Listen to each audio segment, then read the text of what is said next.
क्या हाल चाल दोस्तों, कैसे हैं आप सब। नमस्कार नमस्कार नमस्कार। Hello everyone, very good evening. क्या हाल चाल। यकीन 2.0 बहुत ज्यादा स्वागत है आप लोगों का। नमस्कार नमस्कार नमस्कार। आज तो 3000 हर्ट हो जाने चाहिए, क्या कहते हो। सही बात है ना।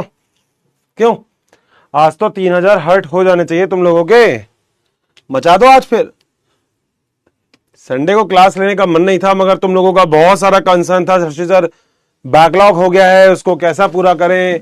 आपने एक बार बैकलॉग जल्दी से फटा दो, बैकलॉग कैसे पूरा करते हैं। तो एक बार फटाफट से कमेंट बॉक्स यहां पे फटाफट से एक्टिव रखो।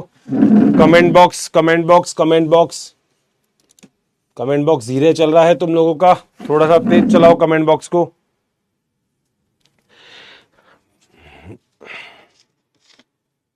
नमस्ते नमस्ते नमस्ते।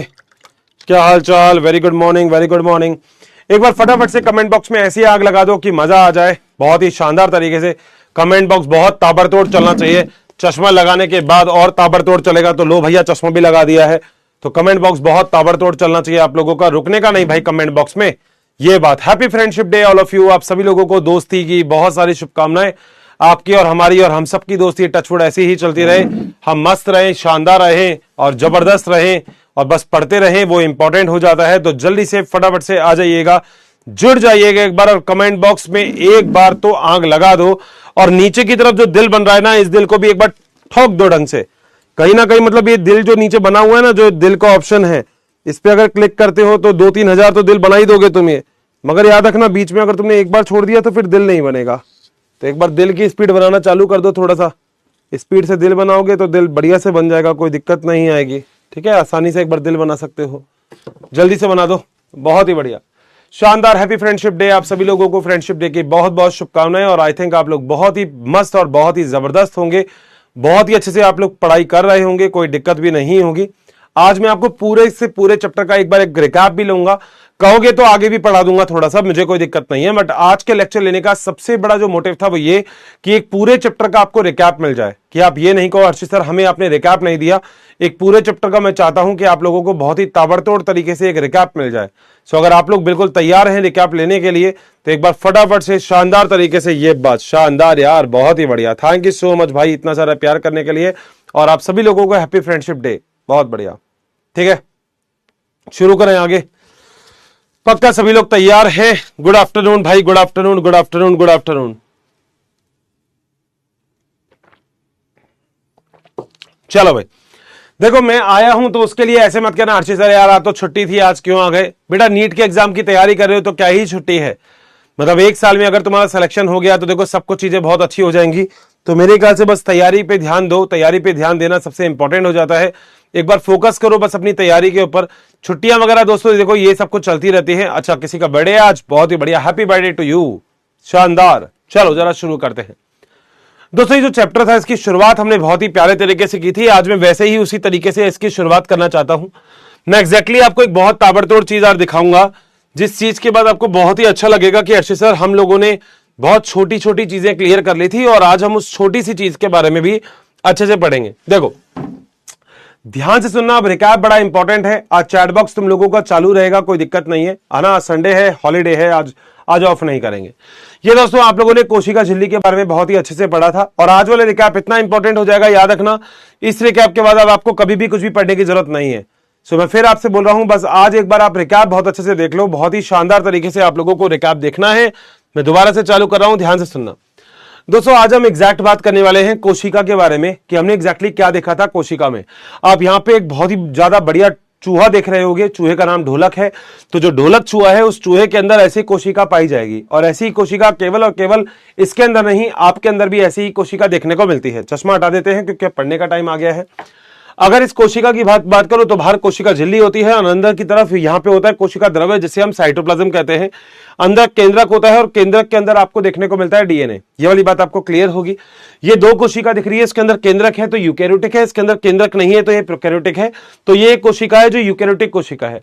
यूकेरियोटिक कोशिका इसलिए होती है क्योंकि उसके अंदर सुविकसित केंद्रक पाया जाता है और साथ साथ सारे के सारे कोशिकांग मिलेंगे, जबकि प्रोकैरियोटिक कोशिका में नहीं मिलेंगे। यह पादप कोशिका है, यह भी एक यूकेरियोटिक कोशिका ही होती है। क्लियर है बात? ठीक है, अब अगली चीज सुनना। ये वाली कोशिका के अंदर देखो आपको कुछ भी नहीं मिलेगा, ये प्रोकैरियोटिक कोशिका है क्योंकि आप पे सुविकसित केंद्रक आपको नहीं मिल रहा है। जो बच्चा इस क्लास में आज अगर नया आया है तो बेटा मैं फिर आपसे बोल देता हूं, अगर नए भी है तो एक बार आज ध्यान से सुनना और लेक्चर चाहो तो देख लेना। इस प्रोकैरियोटिक कोशिका के अंदर आपका आनुवंशिक पदार्थ पाया जाता है जिसे आप जीनोफोर बोलते हो, मगर अतिरिक्त आनुवंशिक पदार्थ भी पाया जाता है जिसे आप प्लाज्मिड कहते हो। अगर हम इसके अंदर ऑर्गेनल्स की बात करेंगे, यानी कि कोशिका के अंदर बहुत सारे ऑर्गेनल्स काम करते हैं। मैंने कुछ ऑर्गेनल्स के बारे में आपको बता भी रखा है, कुछ ऑर्गेनल्स हम यहाँ पे पढ़ने भी वाले हैं जो बड़ा इंपॉर्टेंट हो जाता है। ठीक है, यहां पे अगर देखा जाए तो अंदर ही अंदर यहां पे आपको केंद्रक देखने को मिलता है, केंद्रक के अंदर केंद्रक द्रव्य, केंद्रक छिद्र देखने को मिलता है, चारों तरफ आपको एंडोप्लाज्मिक रेटिकुलम देखने को मिलता है। केंद्रक के अंदर अभी हम आगे पढ़ेंगे हमारा आनुवंशिक पदार्थ दोस्तों, जिसका नाम होता है डीएनए। और डीएनए ऐसा ही नहीं होता, डीएनए लिपटा हुआ रहता है हिस्टोन प्रोटीन से, जो कहीं ना कहीं बनाता है क्रोमेटिन, और क्रोमेटिन मिलकर बनाते हैं क्रोमेटिड, और क्रोमेटिड मिलकर बनाता है यहां पे गुणसूत्र। तो यहां पे इन सबको पैक कर देंगे और पैक करने के बाद हमको यहां पे गुणसूत्र यानी कि क्रोमोसोम मिल जाएगा, जो अभी हम आगे वाले टॉपिक में पढ़ने वाले हैं। अगली चीज यहां पे दोस्तों ये केंद्रिका पाई जाती है, मैंने बताया भी ये केंद्रिका वो होती है जो आरआरएनए प्लस प्रोटीन से बनी होती है और इससे ही राइबोसोम निकलते हैं। तो ये जो भी राइबोसोम आपको निकल रहे हैं ये सारे केंद्रिका से निकलते हैं। केंद्रिका से राइबोसोम निकलने के बाद केंद्रक छिद्र से बाहर निकल जाते हैं और खुदरी अंतःपद्रवी जालिका बनाते हैं। तो अंतःपद्रवी जालिका में मैंने बोला था खुदरी अंतःपद्रवी जालिका वो होगी जो केंद्रक के बिल्कुल नजदीक होगी। बहुत ही बढ़िया। तो खुदरी अंतःपद्रवी जालिका वो होती है जो कि बनाने का काम करती है किस चीज को, जो कि बनाने का काम करती है किस चीज को, जो बनाने का काम करती है प्रोटीन को। यहां पे आप ये चीज देख सकते हैं, धागे।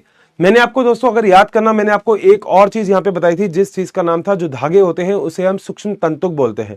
वो सूक्ष्म तंतुक फाइबर होते हैं और ये जो फाइबर होते हैं ये बहुत ही इंपॉर्टेंट हो जाते हैं क्योंकि फाइबर ही कोशिका की संरचना को बनाए रखने का कार्य करते हैं। थोड़ा सा और आगे जरा इसमें चलते हैं, तो थोड़ा सा और आगे देखेंगे तो ये देखो चिकनी अंतःपद्रवी जालिका है, ये खुदरी अंतःपद्रवी जालिका है। तो मैंने दोनों ही बता दिया। चिकनी अंतःपद्रवी जालिका स्टीरॉयड और हार्मोन बनाने का काम करती है, जबकि चिकनी खुदरी अंतःपद्रवी जालिका राइबोसोम्स होते हैं तो प्रोटीन बनाने का काम करती है। तो देखो ये राइबोसोम्स है तो ये प्रोटीन बनाने का काम करेगी। कौन सी अंतःपद्रवी जालिका है? ये खुदरी अंतःपद्रवी जालिका। देखो यार डायग्राम से एक्चुअली क्या होता है, रफ, और ये है स्मूथ। डायग्राम से बहुत सारी चीजें क्लियर हो जाती है। और यही खुदरी और चिकनी अंतःपद्रवी जालिका देखो प्रोटीन वगैरह बनाने का काम करती है। तो एक प्रोटीन बनाती है, एक वसा बनाती है, और ये पुटिकाओं के द्वारा इसको बाहर निकाल देती है। और मैंने बोला था कि इसके जस्ट पास में गोल्जी काय उपस्थित होता है और गोल्जी काय इन सब चीजों को कैच करने का काम करता है। और गोल्जी काय का दोस्तों बेसिक काम ही यही होता है कि गोल्जी काय इन सारी की सारी जो पुटिकाएं हैं इनको सिस सतह से तो कैच करता है और मॉडिफाइड करके ट्रांस सतह से बाहर निकाल देता है। सिस वो सतह होती है जो नई बनती है। देखो ये जा रही है सिस सतह, और अंदर क्या होगा, मॉडिफिकेशन। देखो कर दे, बहुत बढ़िया। तो ये सारा का सारा क्या होता है, मॉडिफिकेशन हो रहा है। तो आपने सुना होगा ग्लाइकोप्रोटीन और ग्लाइकोलिपिड, ये सारे के सारे मॉडिफाइड करने का काम भी यहां से ही होता है। That is the important. बोलो क्या पॉइंट क्लियर है? ये एक्चुअली एक छोटा सा रिकैप है जो मैं आपको देने के लिए चाह रहा था। मैं चाह रहा था आप लोगों के पास एक बहुत ही प्यारा सा रिकैप रहे, और रिकैप के बाद आप लगभग सारी चीजों को एक बार अच्छे से समझ लें। ठीक है, यहां तक पॉइंट क्लियर है? अच्छा एक बात और बेटा, देखो कमेंट बॉक्स को ब्लॉक करने पे मुझे मजबूर मत करो। वेसाइकल होती है बेटा ऐसी पुटिका जिसके अंदर आप कोई भी चीज संग्रहित कर सकते हो, उसे हम वेसाइकल बोलते हैं। ठीक है, अब जरा बेटा ध्यान से सुन लो। यहाँ पे अगर आप लोगों ने, देखो ये मैं फिर बोल रहा हूं, यहाँ पे अगर आप लोगों ने आपस में एक दूसरे से आलतू फालतू बात की तो बैच मैनेजर आपको देख रहा है, ब्लॉक हो जाओगे। मुझसे फिर इंस्टाग्राम पे रिक्वेस्ट मत करना सर अनब्लॉक करवा दो। तो बेटा यात्रीगण स्वयं जिम्मेदार हैं अगर वो ब्लॉक हो जाते हैं तो यहाँ पे। तो अगर आपने किसी का नंबर कुछ भी अगर आप मान रहे हैं तो आप अपने ऊपर ही मांगे बेटा, ब्लॉक हो जाओगे तो फिर पड़ ब्लॉक हो जाओगे, कोई दिक्कत ही नहीं है। बोलो क्या पॉइंट क्लियर है? 100% कोई दिक्कत नहीं है। यहां तक का पॉइंट क्लियर है पूरा का पूरा? अब देखो मैं कोशिश करूंगा कि मैं आपको एक बहुत ही ताबड़तोड़ रिकैप करवाऊं, और मैं आज आपको ऐसा रिकैप करवाने वाला हूं जो रिकैप आपने सोचा भी नहीं होगा। मैंने ये क्लास दोस्त इसलिए नहीं रखी है मैं सिलेबस को आगे कर दूं, नहीं, मैंने पहले भी बोला था मुझे सिलेबस को आगे इतना नहीं करना, मगर ये क्लास मैंने इसलिए रखी है कि अगर आपके दिमाग में कोई भी छोटा सा डाउट आ जाता है तो अच्छे से चीजें समझ में आ जाएंगी। ठीक है, कमेंट बॉक्स चालू है और मैं लिटरली ये कहता हूं कि कमेंट बॉक्स में एक्टिव रहना, काम की चीज बड़ी इंपॉर्टेंट हो जाती है। तो पहले एक बार अपन रिकैप समझ लेते हैं। यहाँ पे मेरे ख्याल से कोई भी बच्चा नया तो होगा नहीं, लगभग सारे के सारे बच्चे पुराने हैं। तो कृपया करके मेरी बात थोड़ी सी ध्यान से सुनना। मैं एक ऐसा रिकैप आपको बताने वाला हूं जो शायद रिकैप आपने कभी सोचा भी नहीं होगा, क्योंकि अगर आप पहली बार क्लास में आए हैं या आई हैं तो आपको लग रहा होगा कि हर्षित सर आप ऐसे रिकैप कैसे करवाते हो। देखो बेटा, हम लोगों ने जब इस चैप्टर की शुरुआत की थी, और कमेंट बॉक्स में फटाफट से आंसर लिखना, जब हमने इस चैप्टर की शुरुआत की थी तब हमने बात की थी कोशिका क्या होती है। मैंने आपसे कहा था कोशिका शरीर की संरचनात्मक और क्रियात्मक इकाई होती है, और मैंने आपसे यह भी कहा था कि जो कोशिका होती है वो कहीं ना कहीं नई कोशिका का निर्माण भी करती है। मैंने आपसे यह भी कहा था कि यह आधारभूत इकाई होती है। इस पृथ्वी के ऊपर ऐसे कोई भी जीव नहीं होता जो कोशिका के बिना बना होता है। सबसे पहले मृत कोशिका की खोज की गई थी, वो की गई थी पेड़ पौधों की कॉर्क की कोशिकाओं से, जो कि मृत होती है। पादप में वो कोशिका मृत होती है जिस कोशिका के अंदर लिग्निन पाया जाता है। तो जो मृत कोशिका है उसकी खोज जिस वैज्ञानिक ने की थी, मतलब उसका नाम था रॉबर्ट हुक। उसके बाद दोस्तों जीवित कोशिका की जो खोज की गई थी वो की थी एंटोन वेन ल्यूवेनहॉक ने। और एंटोन वेन ल्यूवेनहॉक ने जब जीवित कोशिका की खोज की थी तो उसने कई बार जीवाणु वगैरह की कोशिका की खोज भी एंटोन वेन ल्यूवेनहॉक ने ही की थी। और केंद्र की खोज जो की थी वो ऑर्किड, एक पादप है जिसके अंदर से रॉबर्ट ब्राउन ने की थी। इतना सारा काम करने के बाद हमने दो प्रकार की कोशिका के बारे में पढ़ा था, एक कोशिकीय और बहुकोशिकीय। आपको पता होना चाहिए एक कोशिकीय का एग्जाम्पल क्या होता है, फटाफट से यहां पे लिख देना। ऐसी कोशिका जो स्वतंत्र जीवन यापन कर सकती है वो एक कोशिकीय है, और सारे के सारे काम कर लेगी वो भी एक कोशिकीय है, चाहे वो पाचन हो, चाहे वो गमन हो, चाहे वो श्वसन हो, चाहे वो उत्सर्जन हो। ठीक है, जैसे दोस्तों सारा काम कंप्लीट होगा तो आप लोग एक कोशिकीय बहुकोशिकीय के बाद आओगे कोशिका के सिद्धांत के ऊपर। और आप लोगों ने दोस्तों बहुत ही ध्यान से कोशिका का सिद्धांत पढ़ा है। आपने पढ़ा है जो कोशिका का सिद्धांत होता है उसके अंदर दो चीजें होती हैं, पहले श्लाइडेन और श्वान, 1838 और 1839। बता देना दोनों जर्मन थे या दोनों ब्रिटिश थे, कमेंट बॉक्स तुम्हारा चालू है। अगर मैं एग्जैक्टली बात करता हूं बिल्कुल सही आंसर है अमीबा, यूग्लिना, पैरामीशियम, ये सारे के सारे एक कोशिकीय होते हैं, बहुत ही ताबड़तोड़। दोस्तों विश्वास करना, तुम लोगों के मैच करना तुमको कोई मिलेगा नहीं। मैंने पहले भी बोला था मैं केवल तुम्हारा सब्जेक्ट स्ट्रांग नहीं करवाऊंगा, टचवुड मैं ये कोशिश और करने वाला हूं कि आप बहुत जल्दी से जल्दी अपने क्वेश्चन आंसर को सॉर्ट आउट कर लो। अगर आपने जल्दी से जल्दी अपने क्वेश्चन आंसर सॉर्ट आउट कर लिए तो मेरा बोलना और मेरा काम करवाना और भी आसान हो जाएगा। क्योंकि अगर तुमने बहुत जल्दी क्वेश्चन आंसर कर लिए तो दोस्तों तुमको फिजिक्स और केमिस्ट्री के लिए बहुत ज्यादा टाइम मिलने वाला है। तो बॉटनी के अंदर हम लोग 1 मिनट में एक क्वेश्चन नहीं करेंगे, हम उससे कम में क्वेश्चन करने की कोशिश करेंगे। ठीक है बात, आज अपन क्वेश्चन की कुछ प्रैक्टिस भी कर लेंगे यहाँ पे। उसके बाद दोस्तों स्लाइडेन और श्वान के बाद एक और साइंटिस्ट आए थे जिन्होंने बताया था कि नई कोशिका कहां से आई है, क्योंकि अभी तक तो पता ही नहीं था भैया कहां से आई है। कोई कह रहा था कीचड़ में से आई है, कोई कह रहा था ऊपर से टपक ली है, कोई कह रहा कोई कह रहा, तो भाई साहब किसी को पता ही नहीं लगा। तो सबने कहा ओ मुन्ना सुन, कह रहा क्या, कह रहा हमें पता है कहां से आई थी कोशिका, कह रहा कहां से आई थी, कह रहा कोशिका आई थी, प्रत्येक नई कोशिका का निर्माण उसकी पूर्ववर्ती कोशिकाओं से होता है। रोडोल्फ विर्चो ने 1855 में बोला था ओमनिस सेल्युला ई सेल्युला। मगर एक चीज होती है जो अपवाद होती है, वो होता है वायरस। सारा काम जब हमने इतना कर लिया था तब हमने प्रोकैरियोटिक और यूकैरियोटिक कोशिका करी थी। मेरे पीछे आप जो डायग्राम देख रहे हैं ये एक प्रोकैरियोटिक कोशिका का है, और मेरे ख्याल से आप सभी लोगों ने भी इस डायग्राम को बनाया हुआ है। प्रोकैरियोटिक कोशिका जो होती है इसके बाहर की तरफ 3 सुरक्षात्मक आवरण स्तर पाए जाते हैं, जिसमें बाहर की तरफ ग्लाइकोक्लेक्स होता है, फिर कोशिका भित्ति होती है, फिर कोशिका झिल्ली होती है। जो ग्लाइकोक्लेक्स होता है अगर वो ठोस होता है तो उसे हम कैप्सूल कहते हैं। ठीक है, अगर वो थोड़ा लुब्रिकेंट टाइप का होता है तो उसे हम स्लाइम लेयर यानी कि अवपंक परत कहते हैं। उसके अंदर कोशिका भित्ति होती है जो कि पेप्टिडोग्लाइकेन की होती है। उसके अंदर कोशिका झिल्ली होती है जो क्या पाई जाती है, बिल्कुल सही है, जो लाइपोप्रोटीन यानी कि लिपिड प्लस प्रोटीन की बनी होती है। यहाँ पे अगर देखा जाए तो सीलिया जो होते हैं वो नहीं पाए जाते, पक्षमाप नहीं पाए जाते, यहाँ पे केवल कशाभिका पाई जाती है जिसे हम फ्लैजिला कहते हैं। फ्लैजिला के 3 पार्ट बनाए थे, फिलामेंट, हुक और बेसल बॉडी। ठीक है, फिलामेंट होता है सबसे बड़ा होता है और बाहर की तरह निकला होता है जिसमें फ्लैजिलिन प्रोटीन होता है। ठीक है, तो मैंने प्रोकैरियोटिक और यूकैरियोटिक आपको दोनों फ्लैजिला यहां पे बता दिए थे। फिर मैंने आपसे कहा था यहां पे 2 आनुवंशिक पदार्थ होंगे। एक आनुवंशिक पदार्थ होगा जिसे हम जीनोफोर कहते हैं, जिसे हम न्यूक्लियोइड बोलते हैं या फॉल्स क्रोमोसोम कहते हैं। मगर फटाफट से यहां पे बताना वो दूसरा आनुवंशिक पदार्थ जो होता है उसे हम प्लाज्मिड कहते हैं। और यहां पे कमेंट बॉक्स में लाइन नहीं रुकनी चाहिए आप लोगों की, मैं फिर बोल रहा हूं ये आप लोगों का रिवीजन टेस्ट है दोस्त, ये आप लोगों का रिवीजन टेस्ट है, आप खुद भी समझ सकते हो। मैं अगर आज तुमको ये रिवीजन नहीं देता तो तुम्हें कोई फर्क नहीं पड़ रहा था, तो मेरे से बोलते भी नहीं कि हर्षित सर 1 क्लास एक्स्ट्रा ले लो। मगर मैंने इसलिए लिया है क्योंकि अभी बहुत सारे बच्चे ऐसे होंगे जिन्होंने अभी अभी ज्वाइन किया है, वो बच्चे ऐसे भी होंगे जिनका अभी बैकलॉग हो गया होगा। तो अब इसके बाद अब आपका बैकलॉग वाला कंडीशन खत्म हो जाना चाहिए। आप किसी भी बैच में पढ़ रहे हैं तो आप इस वाले बैकलॉग को लेकर अपने बैच को कंटिन्यू कर सकते हो, कोई दिक्कत नहीं है। ठीक है, अब अगली चीज समझो, जितने प्लाज्मिड के नंबर होते हैं उसे क्या कहते हैं, फटाफट से कमेंट बॉक्स में बात नहीं रुकनी चाहिए, जल्दी से बता देना। प्लाज्मिड ही होता है जो इनको कहीं ना कहीं एंटीबायोटिक रेजिस्टेंट देने का काम करता है, उसके बारे में मैंने आपको डिटेल से बता दिया था। अगली चीज यहां पे देखा जाए तो मेम्ब्रेन से जुड़ा हुआ एक पॉलीजोम या पॉलीराइबोसोम होते हैं, जिसमें एमआरएनए के ऊपर बहुत सारे राइबोसोम होते हैं। और फटाफट से बता देना कौन से राइबोसोम होते हैं, 70S या 80S। दोस्तों कुछ बच्चे ऐसे होते हैं जो कंफ्यूज रहते हैं, मैं फिर मेरी बात को क्लियर कर देता हूं, कंफ्यूजन नहीं चाहिए। प्रोकैरियोटिक कोशिका के कोशिका द्रव्य में 70S प्रकार के राइबोसोम होते हैं, माइटोकॉन्ड्रिया में 70S प्रकार के राइबोसोम होते हैं, हरित लवक में 70S प्रकार के राइबोसोम होते हैं, मगर यूकैरियोटिक कोशिका के कोशिका द्रव्य में अंतःपद्रव्य जालिका के ऊपर 80S प्रकार के राइबोसोम होते हैं। तो अब ये कंफ्यूजन खत्म कर दो। 70S प्रकार के राइबोसोम 3 जगह, प्रोकैरियोटिक कोशिका का कोशिका द्रव्य बिल्कुल सही है, माइटोकॉन्ड्रिया और हरित लवक, जबकि 80S प्रकार का राइबोसोम होगा कोशिका द्रव्य में, किसमें, यूकैरियोटिक कोशिका में। डन है बात। अगली चीज पे चलते हैं। यहां पे छोटे छोटे अगर देखा जाए तो यहां पे रोम और झालर होते हैं, जिनका बेसिक काम 2 होता है, मैंने बहुत डिटेल से पढ़ा दिया था। एक काम तो ये होता है रोम का कि फिमरी और पिलाई का, कि फिमरी का काम तो ये होता है वो किसी भी होस्ट सरफेस से जुड़ जाते हैं, तो किसी भी जगह से जुड़ना हो, जैसे एंकर जुड़ते हैं, जहाज को रोका जाता है उस तरीके से। और जो पिलाई होता है वो कहीं ना कहीं कॉन्जुगेशन करने का, संयुग्मन करने का काम करते हैं। तुम्हारी नोट्स में उस चीज का भी डायग्राम भली भांति प्रेजेंट है। अगला पॉइंट हम यहां पे बात करते हैं, तो मैंने आपको बताया था कि यहां पे कहीं ना कहीं कोशिका झिल्ली का भी एक डायग्राम मैंने आपको बताया था। कोशिका झिल्ली का डायग्राम शायद आपके पास होगा। फ्लूइड मोज़ेक मॉडल था, तरल मोज़ेक प्रारूप था, उसे गुलाब जामुन मॉडल भी कहते हैं, और उसे बोलते हैं protein iceberg in the sea of lipid. सबसे इंपॉर्टेंट दोस्त क्या हो जाता है कि वो सबसे ज्यादा डिस्कस करता है आपके ट्रांसपोर्ट के बारे में। प्रोटीन कितने प्रकार के होते हैं आपको पता है, लिपिड कितने प्रकार के होते हैं यू नो वेरी वेल, और कार्बोहाइड्रेट होते हैं 2 प्रकार के, ग्लाइकोलिपिड और ग्लाइकोप्रोटीन, जिसे कोशिका की आंख और कान कहते हैं। वो कौन सा प्रोटीन होता है जो आसानी से अलग किया जा सकता है, आपको पता होना चाहिए। और जो आसानी से अलग नहीं होता वो अंतर्विषी या अंतर्भूत प्रोटीन होता है, जो चीजों के स्थानांतरण करने का कार्य करता है। जल का स्थानांतरण कभी भी लिपिड की दोनों सतह से नहीं होता। जल का स्थानांतरण जिस प्रोटीन से होता है उसे हम एक्वापोरिन कहते हैं। ये वाला मॉडल इसलिए इतना सक्सेसफुल हुआ क्योंकि इस मॉडल ने ट्रांसपोर्ट की बात को क्लियर किया। ट्रांसपोर्ट का दोस्त मतलब ही होता है, ट्रांसपोर्ट ये कहता है कि कोई भी चीज कम सांद्रता से अधिक या अधिक से कम की ओर जा सकती है। अगर फिसल पट्टी पे नीचे से ऊपर जा रही है तो सक्रिय परिवहन है, क्योंकि इसमें ऊर्जा लगती है। तो कम सांद्रता से कोई भी चीज अधिक सांद्रता की ओर जाएगी तो ऊर्जा लगेगी, इसे हम सक्रिय परिवहन कहेंगे।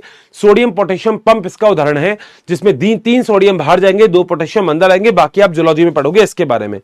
वहीं पे अगर मैं निष्क्रिय परिवहन की बात करूं, असक्रिय परिवहन की बात करूं, तो इसमें ऊर्जा नहीं होता। ये सांद्रता प्रवणता की दिशा में जाता है, यानी कि अधिक सांद्रता से कम सांद्रता। तो फिसल पट्टी में ऊपर से नीचे आओगे ऊर्जा लगेगी ही नहीं। बात तो सही है ना, इतनी मोटी खोपड़ी तो है नहीं जो तुम्हारे घुसेगी नहीं, घुस गई ना बात, बहुत बढ़िया। तो इतनी सी बात है। तो ये वाला भी काम होता है, इसमें 2 चीज होती है, परासरण विसरण। जल का अधिक से कम सांद्रता की और अर्धपारगम्य झिल्ली में से होकर जाना परासरण होता है, और गैस के अणु का विसरण होता है। मैंने परफ्यूम लगाया, तुमको फ्रेग्रेंस आ गई, विसरण हो गया। बोलो बात सही है। मम्मी ने गाजर का हलवा बनाया, तुम्हें फ्रेग्रेंस आ गई, विसरण हो गया। बोलो बात सही है। बस यही चीज होती है विसरण। बोलो सही, कोई दिक्कत तो नहीं है। परासरण जल के अणु का कम से अधिक सांद्रता की ओर जाना। पानी अंदर आएगा तो कोशिका फूलती फूलती फूलती और फट जाती है, इसे साइटोलाइसिस बोलते हैं। पानी बाहर जाएगा तो कोशिका सिकुड़ेगी सिकुड़ेगी सिकुड़ेगी, खत्म हो जाएगी, इसे हम प्लाज्मोलाइसिस कहते हैं। अगली चीज दोस्तों, यहां पे एक और इंपॉर्टेंट डायग्राम था जो थे आपका अंतःपद्रव्य जालिका का। मैंने आपको एक कॉम्प्लेक्स बताया था जिसे हम बोलते हैं GERL कॉम्प्लेक्स। GERL का मतलब होता है गोल्जिका, अंतःपद्रव्य जालिका और लाइसोसोम। ठीक है, याद रखना, GERL और वैक्यूल ये सारे मिलके एक साथ काम करते हैं, इसलिए हम इसे अंतःझिल्ली तंत्र के अंदर रखते हैं। इसमें सबसे पहले गोल्जिकाय होता है। गोल्जिकाय केंद्र की बाहरी झिल्ली का निर्माण करता है या उससे बना होता है। गोल्जिकाय जो होता है वो एकल झिल्ली का बना होता है, 2 प्रकार के, अंतःपद्रव्य जालिका। अंतःपद्रव्य जालिका केंद्र के बाहरी झिल्ली से बना होता है और केंद्र की बाहरी झिल्ली का निर्माण करता है। अंतःपद्रव्य जालिका 2 प्रकार का हो सकता है, या तो खुदरी या चिकनी। खुदरी अंतःपद्रव्य जालिका वो होगी जिसपे राइबोसोम पाए जाएंगे, तो उसे हम खुदरी अंतःपद्रव्य जालिका यानी कि रफ एंडोप्लाज्मिक रेटिकुलम कहते हैं। चिकनी अंतःपद्रव्य जालिका पे राइबोसोम नहीं पाए जाते।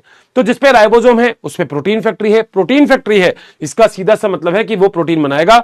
चिकनी अंतःपद्रव्य जालिका स्टीरॉयड हार्मोन बनाने का काम करती है। ठीक है, अगला पॉइंट। आप सभी लोगों को पता है खुदरी अंतःपद्रव्य जालिका केंद्रक के पास होगी या केंद्रक से दूर होगी, कमेंट कर देना, तुमको पता है, रीजन भी पता होगा तुमको। ठीक है, अगला गोल्जिकाय। गोल्जिकाय बेटा खुदरी से नहीं बनती, चिकनी से बनती है, क्योंकि गोल्जिकाय पे राइबोसोम नहीं होते। अगर गोल्जिकाय भी खुदरी से बनी होती तो गोल्जिकाय पे भी राइबोसोम होते। तो गोल्जिकाय में सिस सतह वो होती है जो अभी अभी बनी है, ट्रांस सतह वो होती है जो बाद में, मतलब जो पुरानी हो जाती है। तो कोई भी चीज अंतःपद्रव्य जालिका से, जैसा अभी हमने वीडियो में देखा, कोई भी चीज अंतःपद्रव्य जालिका से आएगा सिस सतह पे और ट्रांससेटर से बाहर निकल जाएगा। एक कॉन्वेक्स होती है, कॉनकेव होती है, ये नई बनती है, ये पुरानी होती है। ये केंद्रक झिल्ली यानी कि अंतःपदवी जालिका की तरफ होती है, कोशिका झिल्ली की तरफ होती है।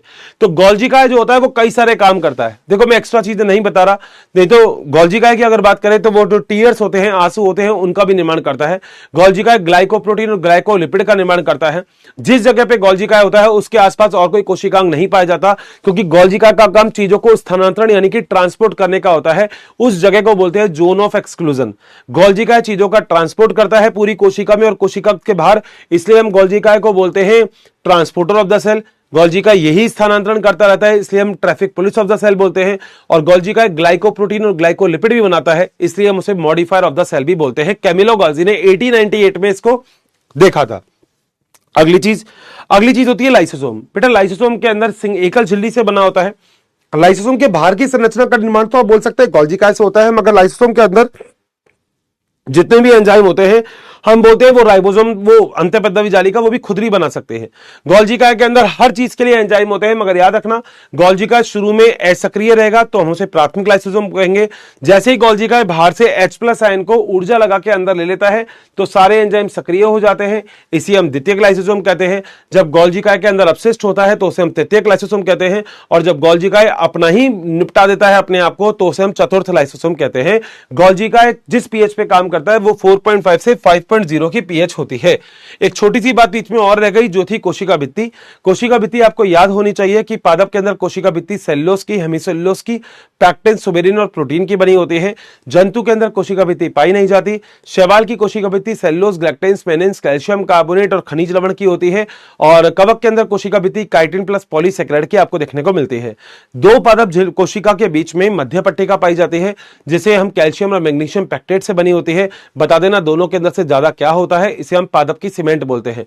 मध्य पट्टिका के दोनों ओर प्राथमिक कोशिका भित्ति पाई जाती है, फिर S1, S2, S3 पाई जाती है। ये मैंने आपको ऑलरेडी बता दिया, और मैंने जो डायग्राम बताया विश्वास करना आपको वो इंटरनेट पे भी और किसी भी यूट्यूब पे भी नहीं मिलेगा।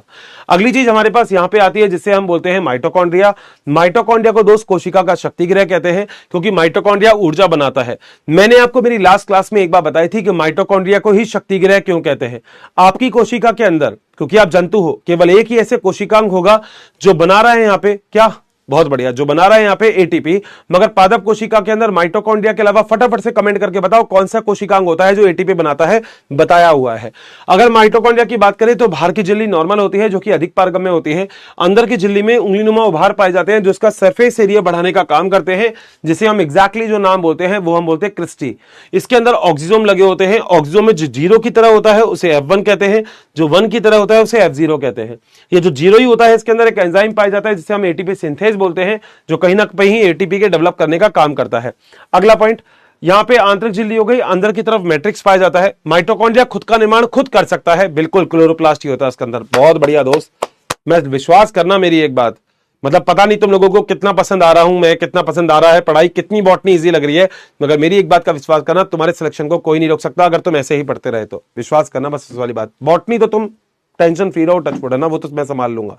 अगली चीज, माइटोकॉन्ड्रिया अर्ध स्वायत्तशासी अंग होता है, क्योंकि उसके पास खुद का डीएनए, खुद के आरएनए और खुद के राइबोसोम होते हैं।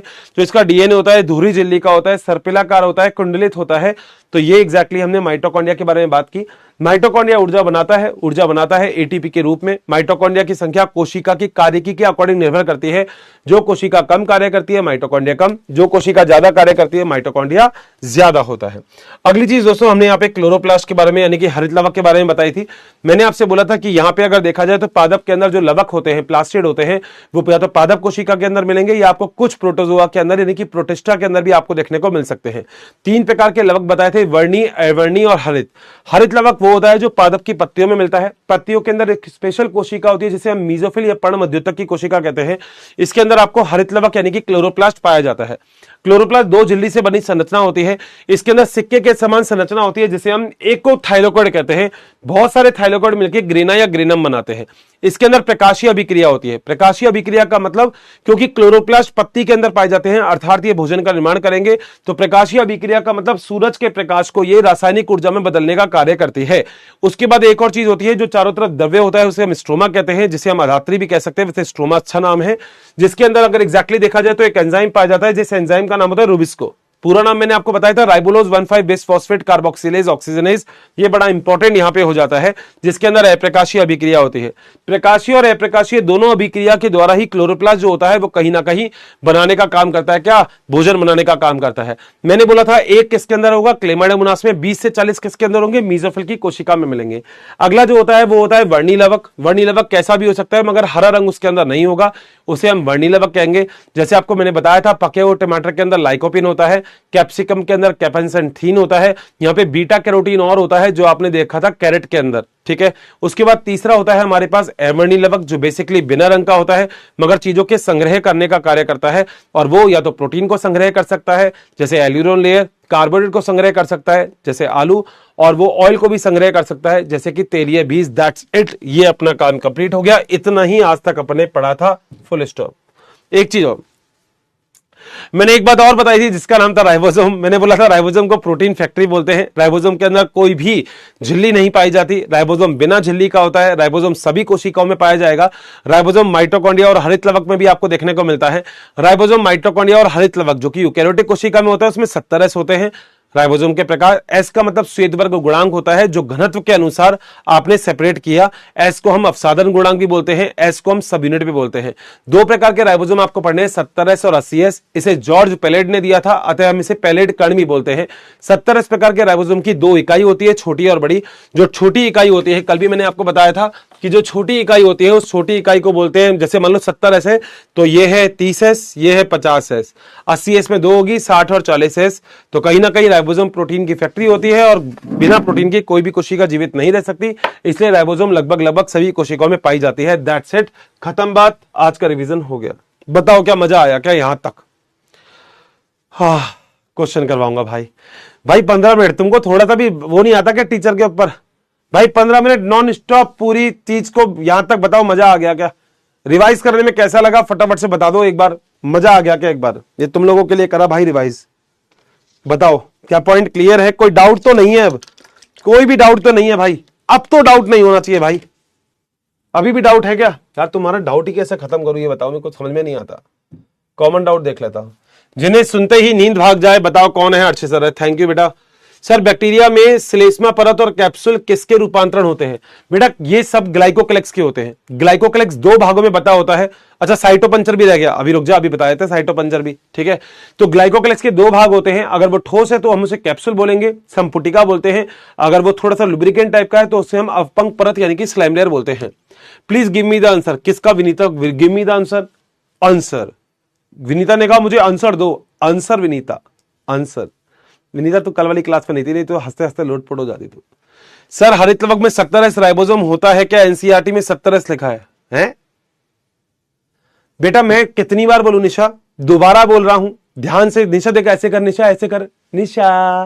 बेटा सारे बच्चे बोलेंगे निशा, अच्छे से सुनना है। बोलो निशा को, निशा जी, निशा जी प्लीज एक बार सुन लो अर्षित सर की बात। निशा सुन रही है ना?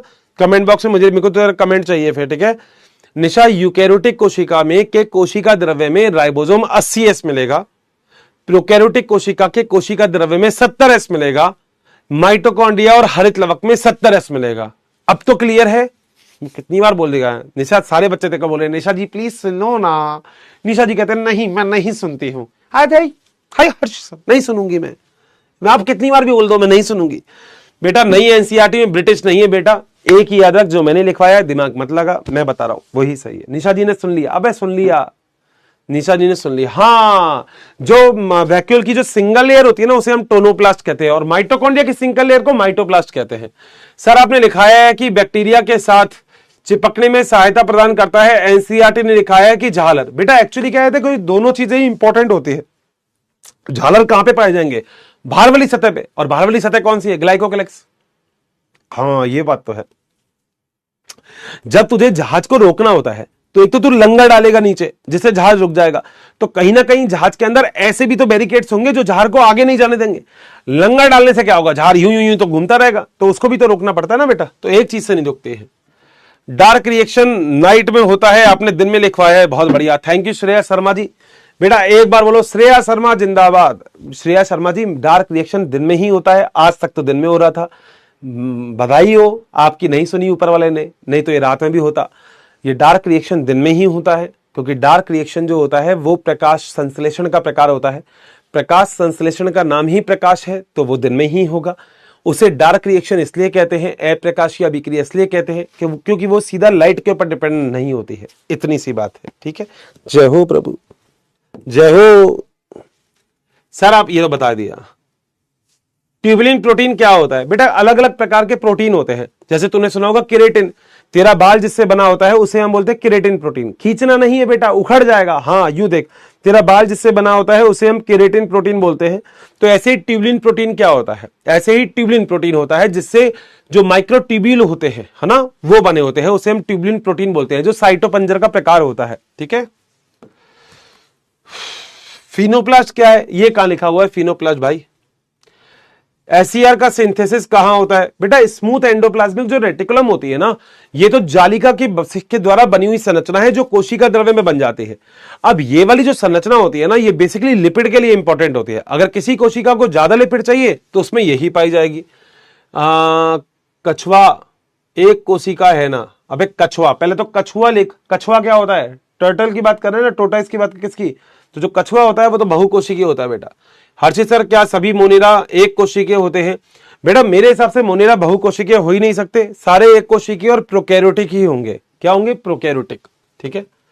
माइटोकॉन्ड्रिया और क्लोरोप्लास्ट एक्सप्लेन सर। बेटा कितना डिटेल से तो अभी एक्सप्लेन किया है, तू तो खुश हो गया होगा। सर टीआई प्लाज्मिड क्या है? बेटा फिर तू जा रहा है ना। देखो ऐसे ही बच्चे होते हैं, जैसे शम्पी है। शम्पी जी सोच रही है हर्षित सर को आज टेस्ट कर लेती हूँ, इनको पता है नहीं पता। बेटा मुझे इतना पता है जितना तुझे नहीं पता, ठीक है, जितना किसी को नहीं पता।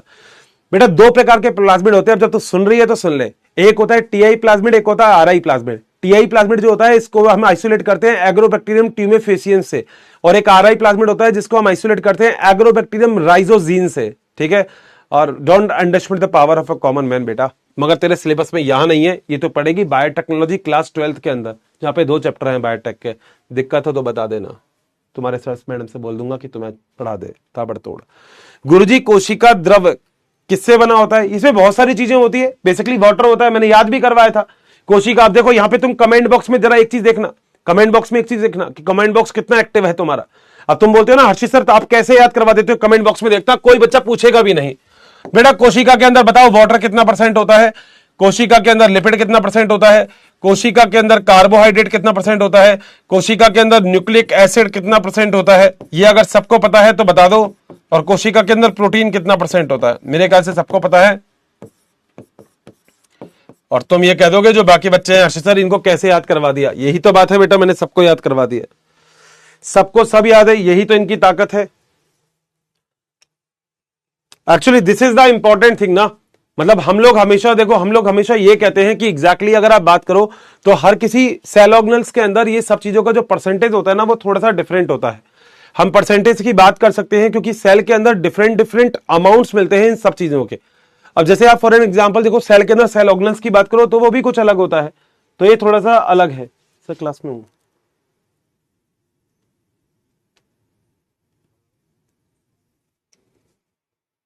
बोलो यहां तक पॉइंट क्लियर है? कोई दिक्कत? 100%।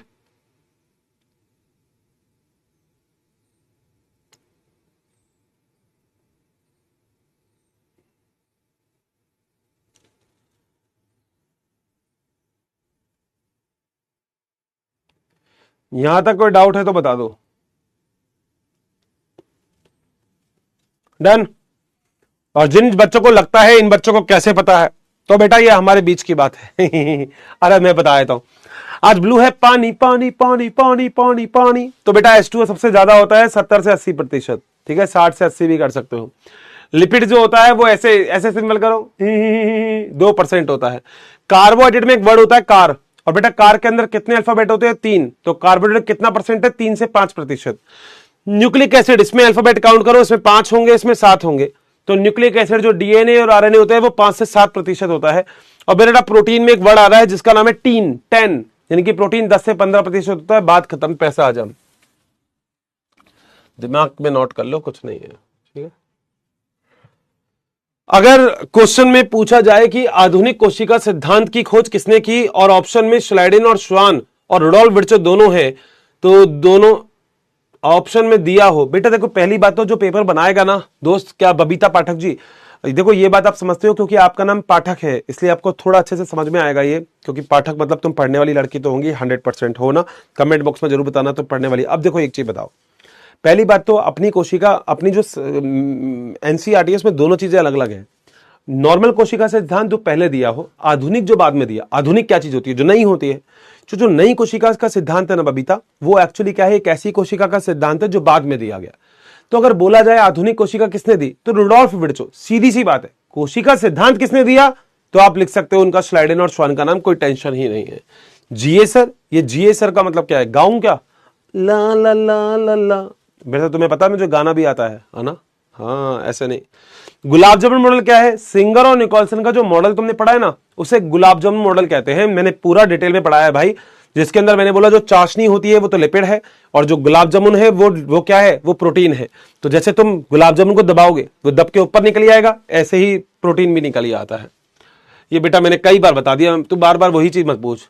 सर अभिन्न प्रोटीन मींस, अभिन्न का मतलब होता है जो, मतलब एक प्रोटीन देखो ऐसे होते हैं जो मूलभूत होते हैं अंदर की तरफ, जो निकल नहीं पाते। एक ऐसे होते हैं जो सतही होते हैं, आसानी से बाहर निकल जाते हैं। ठीक है। एमआरएनए पर किस टाइप के राइबोसोम जुड़े हैं? पॉलीराइबोसोम बनता है। 70 इस प्रकार के राइबोसोम, क्योंकि एमआरएनए किस में मिल रहा है? वो प्रोकैरियोटिक कोशिका की बात थी ना, तो प्रोकैरियोटिक कोशिका में 70 एस होते हैं, कोई सोचना ही नहीं है। प्रोकैरियोटिक में 80 एस होते ही नहीं। देखिए फिर पागल हो गया, ये लड़का पागल हो गया, कह रहा ले तू ले सेलवाल कहां पाया जाता है? बता दिया बेटा, ये तो पादप कोशिका में, जंतु में नहीं मिलता, कवक में मिलता है, शैवाल में मिलता है। जो गोल्जी का खुद को खत्म कर लेती है खुशबू। अगर तू बोलेगी तो बात अलग है, तू बोलेगी तो अपन आगे इस पे बात कर सकते हैं, कोई दिक्कत नहीं। तूने बोला खुशबू, आज तू बता क्या क्या करना चाहिए खुशबू, जैसा तू बोलेगी खुशबू।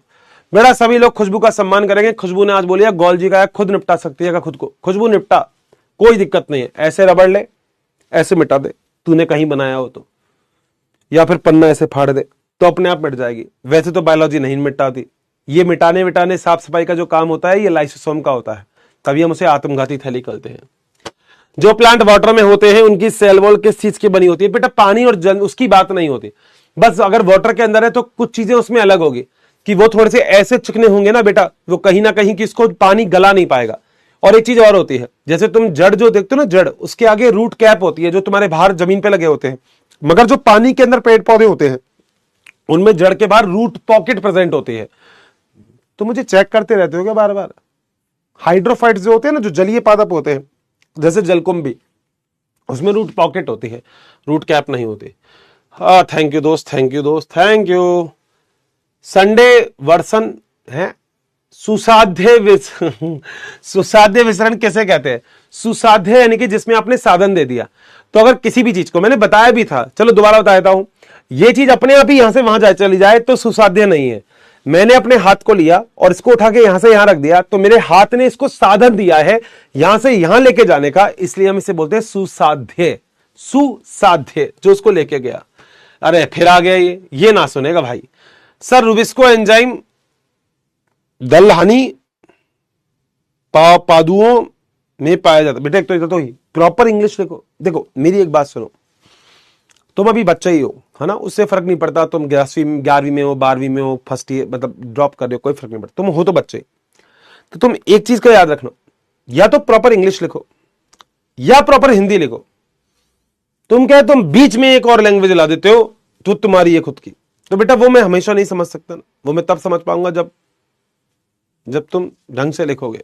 ठीक है। रुबिस्को एंजाइम जरूर होता है। सर जी रिकैप में कोई दिक्कत नहीं है आज, क्लियर, ऑल क्लियर, बहुत बढ़िया, थैंक यू बेटा। सर हरित लवक में कितने राइबोसोम होते हैं? काउंट तो नहीं किए, मगर बहुत ज्यादा ही होने चाहिए, गिने नहीं जाते बेटा। ये हरित लवक में कोई एक राइबोसोम, तेरी कोशिका में कोई एक ही माइटोकॉन्ड्रिया थोड़ी होगा। अच्छा तू सुन, तू ना खुद मेरे से कहेगा हर्षित सर यार क्या बात है, आपको पता सब कुछ है। बेटा मैं पता क्यों नहीं बताता, मैं अपनी नॉलेज तुम्हारे सामने एक्सप्रेस नहीं करता। तुम ना नेट के ऊपर चाओस डालो, तो ये तुम बताओ तुमको माइटोकॉन्ड्रिया के बारे में कुछ बता रहा है क्या? तुम नेट के ऊपर माइक्रोस्टेरियोस डालो, तो बताओ ये माइटोकॉन्ड्रिया के बारे में बता रहा है क्या? और ये अगर तुम्हें बताएगा तो तुम बोल देना हर्षित सर वाह आपको पता था, मगर आपने आज तक इन दोनों का नाम नहीं बताया, क्योंकि बेटा ये दोनों तुम्हारे काम के हैं नहीं। चाओस और माइक्रोस्टेरियोस गूगल पे सर्च करना, कुछ मिल जाए माइटोकॉन्ड्रिया के लिए तो मेरे को कह देना अर्शी सर बहुत ही बढ़िया दे तो रखा है सर माइटोकॉन्ड्रिया के लिए, मगर बेटा तुम्हारे सिलेबस में नहीं है, ठीक है, तुम्हारे सिलेबस में नहीं है। डन है, कोई दिक्कत तो नहीं है बेटा। 100% यहां तक लगभग सभी लोगों को मेरा पॉइंट यहां तक 100% क्लियर है, कोई डाउट तो नहीं है यहां तक। अब देखो जरा हम रिसेंट की देख लेते हैं। इटिलियोप्लास्ट क्या है बेटा, पढ़ा चुका हूं, एवर्नी लवक के प्रकार होते हैं, ठीक है। सो यहां पे प्लाई और फिमरिया के बारे में भी अगर बात करते हैं तो वो भी मैं ऑलरेडी आपको बता चुका हूं कि प्लाई और फिमरिया क्या होता है, क्या वर्क होते हैं। फिमरी और प्लाई बेटा मेरा लेक्चर देख लेना, मैंने दोनों चीज बताई है। एक जो होते हैं फिमरिये और प्लाई के में, एक जो होते हैं वो होस्ट से किसी जगह से जुड़ने का काम करते हैं, एक जो होते हैं वो आनुवांशिक पदार्थ के स्थानांतरण का कार्य करते हैं। ल्यूमेन क्या होता है बेटा, अगर मान ले मैंने थाइलेकोइड बनाया तो इसके अंदर की ये जो जगह है ना, इसे ल्यूमेन बोलते हैं। इंग्लिश में इसका नाम अवकाशिका होता है। तो जो अंदर की जगह है वो ल्यूमेन है।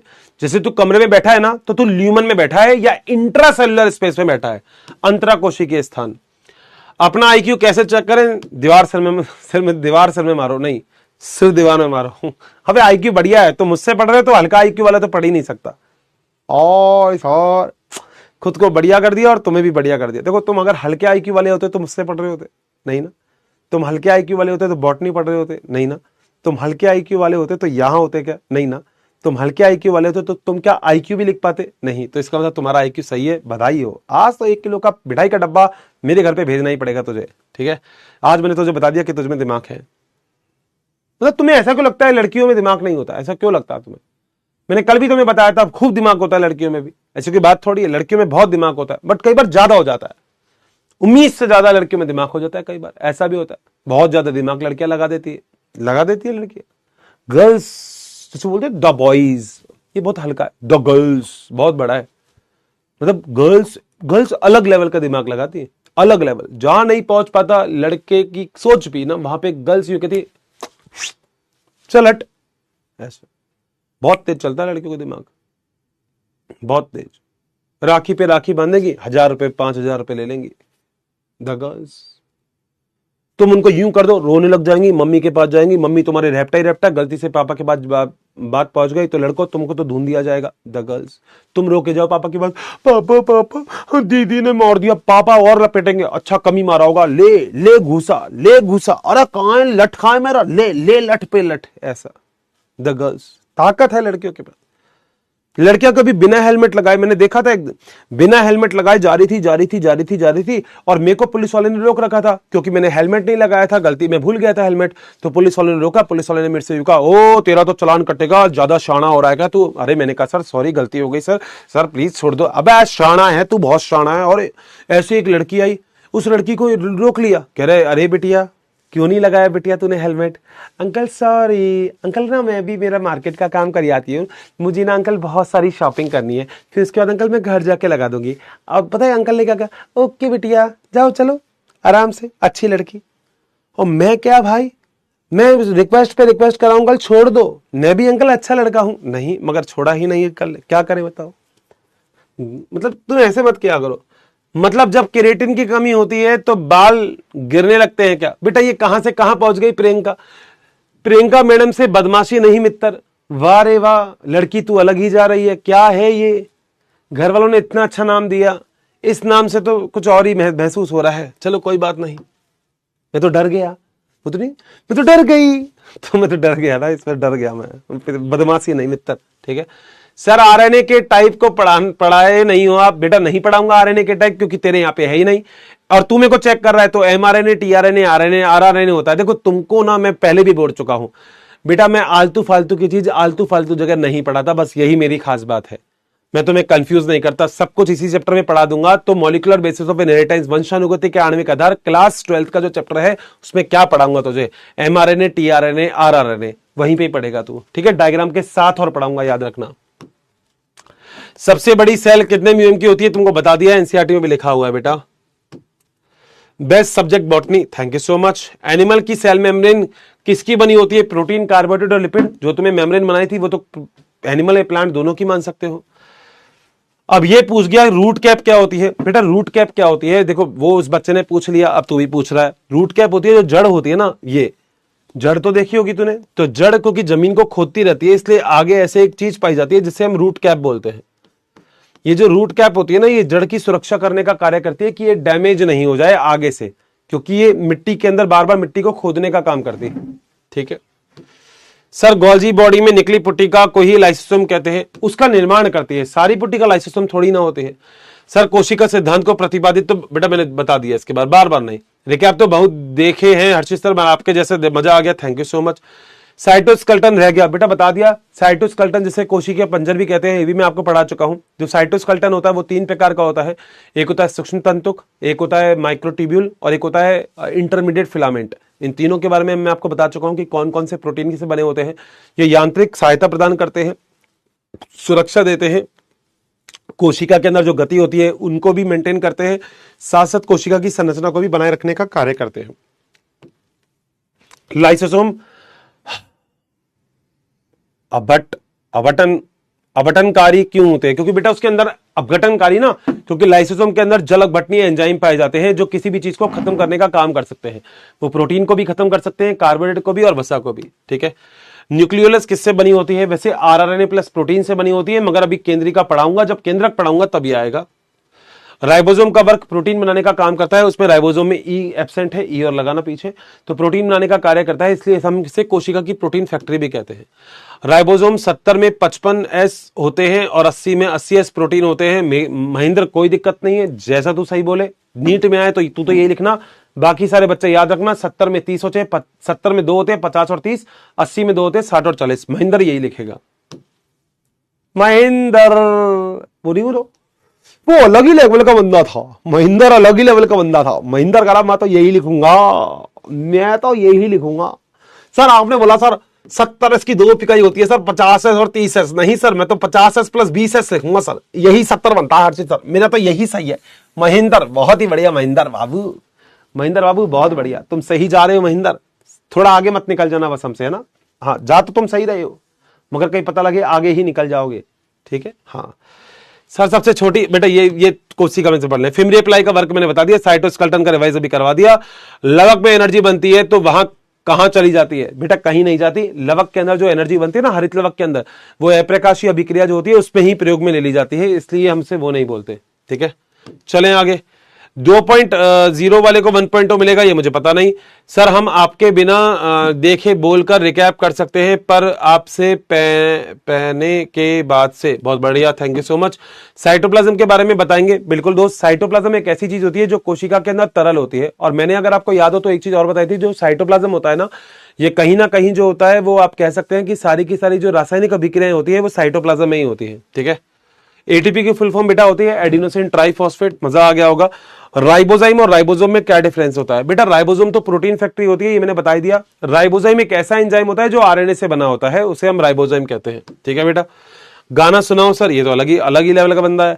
F0 और F1 का क्या काम है? बेटा F0 जो होते हैं ना ये, और F1 होते हैं, ये ऑक्सीजोम के पार्ट होते हैं जो कि माइटोकॉन्ड्रिया के अंदर पाए जाएंगे। F0 का काम एटीपी बनाने का काम नहीं, F0 का काम होगा F1 पार्टिकल को कोशिका वो माइटोकॉन्ड्रिया झिल्ली से जोड़ने का, और F1 का काम होगा एटीपी बनाने का। मानव का नाखून किस कोशिका से बना होता है देख लेना। ASR क्या होता है ये बेटा मेरे को नहीं पता। ट्यूबुलिन प्रोटीन बताइए सर। बेटा बता दिया ट्यूबुलिन प्रोटीन, तो वैसे आगे भी आएगा ट्यूबुलिन प्रोटीन, आगे भी पढ़ लेंगे। माइकोप्लाज्मा पीपीएल एक ही होती है, पीपीएल माइकोप्लाज्मा का ही एक प्रकार है जिसका पूरा नाम होता है प्लीरोनिमोनिया लाइक ऑर्गेनिज्म। पेपर एनालिसिस बता दीजिए सर, बता दीजिए। इंटरमीडिएट फिलामेंट बताइए सर। बेटा इंटरमीडिएट फिलामेंट कुछ ऐसे फिलामेंट होते हैं जो कहीं ना कहीं कोशिका के मध्य में पाए जाते हैं, मध्यवर्ती तंतु हम इसे बोलते हैं, और आप कह सकते हो कि कोशिका के अंदर कोशिका द्रव्य में आपको देखने को मिलते हैं, ये भी मैं आपको पढ़ा चुका हूं। कोशिका किससे बनी होती है? प्रोटीन, कार्बोहाइड्रेट, वसा वगैरह से। सर आरटीएस भी लगेंगे क्या? बेटा आई थिंक लगने चाहिए। क्रोमेटिन क्या होता है? बेटा आगे जब क्रोमोसोम बताऊंगा तब पढ़ाऊंगा। बेटा स्पेलिंग सही लिखो। माइटोकॉन्ड्रिया का समझगी ही आग है, माइटोकॉन्ड्रिया ही आग है, क्या लिखते हो तुम भाई? सबसे बड़ी सेल कितने म्यूएम की होती है? लिखवा रखा है तुमको। प्रोकैरियोटिक सेल में सीलिया भी होता है? नहीं होता है बेटा, फ्लैजेला होता है और फिमरी और पिलाई होते हैं। गोल्जी बॉडी को middle man of the cell क्यों बोलते हैं? क्योंकि बेटा वो अंतःप्रद्रव्य जालिका और बाकी कोशिकांग के बीच में होता है, क्योंकि अंतःप्रद्रव्य जालिका जो भी कुछ बनाएगी वो बाकी कोशिकांग को तभी मिलेगा जब गोल्जी बॉडी इसको भेजेगी, इसलिए हम उसे middle man of the cell भी बोलते हैं। सर कैसे पता चलेगा कि सुविकसित केंद्रक पाया जाता है नहीं पाया जाता? ये तो बेटा ऑलरेडी रिसर्च हो गई, अब तो अपन को कुछ और ढूंढना पड़ेगा। क्रोमेटोफोर क्या होता है बेटा? ये रंगहीन वर्णक मतलब रंग युक्त वर्णक होते हैं जो कि अलग अलग प्रकार की रासायनिक अभिक्रिया करने के लिए काम करते हैं। पेरोक्सो बेटा पढ़ाऊंगा अभी। अब वही बेटा डायलॉग आ रहे हैं, सर कोशिका कंकाल साइटोस्केलेटन एलिमेंट होते हैं। बहुत ही बढ़िया। बताओ क्या यहां तक पॉइंट क्लियर है क्या? आज वाले पॉइंट में मजा आ गया? कहीं कोई दिक्कत तो नहीं आई?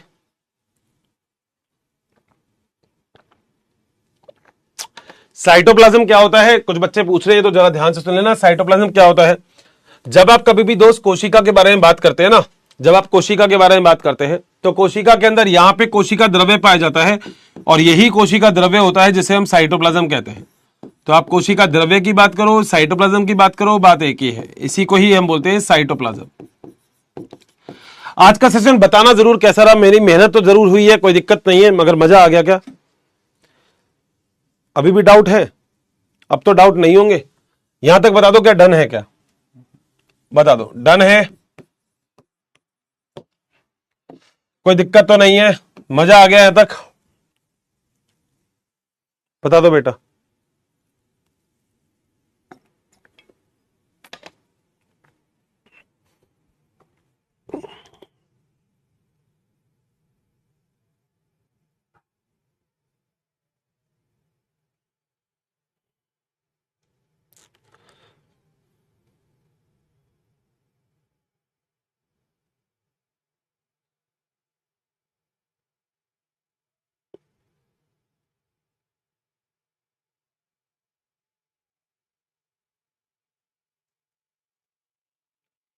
डन।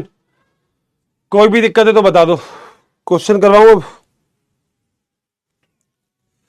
ठीक है भाई, मजा आ गया। नोट नहीं करना, आज तो कुछ बताया ही नहीं जो तुम नोट करोगे। ये तो क्या नोट करोगे, ये तो वही चीज है जो मैंने तुमको पढ़ाया हुआ है। देखो पता है ये वाला सेशन आज क्यों था? ये वाला सेशन इसलिए था कि तुम लोगों का कोई भी अगर बैकलॉग बन रहा हो तो आज के बाद कोई बैकलॉग नहीं बनेगा। तो कोई बच्चा ये नहीं बोलेगा कि हर्षित सर मेरा बैकलॉग हो गया, अब तो कोई नहीं बोलेगा।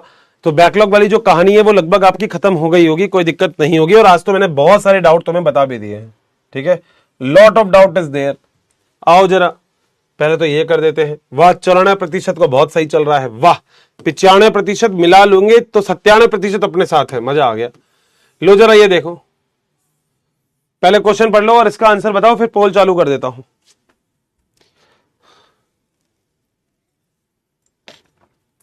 कितने 1 घंटे से डाउट देख रहा हूं, अभी भी यूं कह रहे हो हमारा डाउट नहीं देखा। क्या चाहते हो भाई तुम? मतलब तुम क्या ही चाहते हो ये बताओ। Best book for BSc biology बेटा कोई सी पढ़ लो, बीएससी के बारे में तो क्या ही बताऊं। जल्दी कर लो इसका, ये कर लो। लो बेटा पोल चालू कर दिया। पहला देखो जरा पोल क्या है, इसका आंसर बताओ जल्दी से।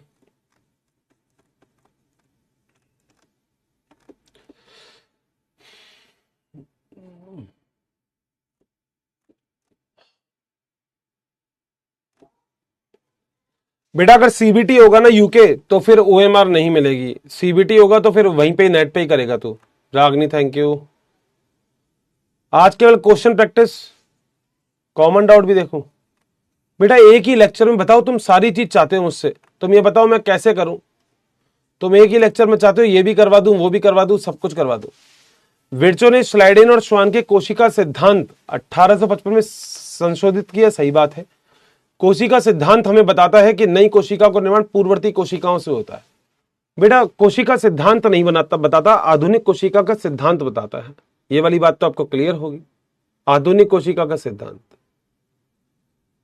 अच्छा इसमें अगर देखा जाए ना तो इस क्वेश्चन को थोड़ा सा मॉडिफाइड कर सकते हो आप। आधुनिक कोशिका का सिद्धांत यहां पे लिख सकते हो।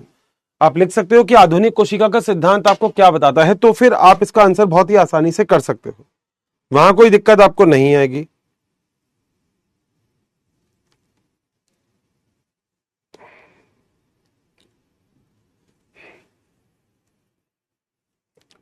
एक छोटी सी बात बताओ कि अभी इस पे आगे पढ़ाऊं या फिर क्या कराऊं, क्या कहते हो?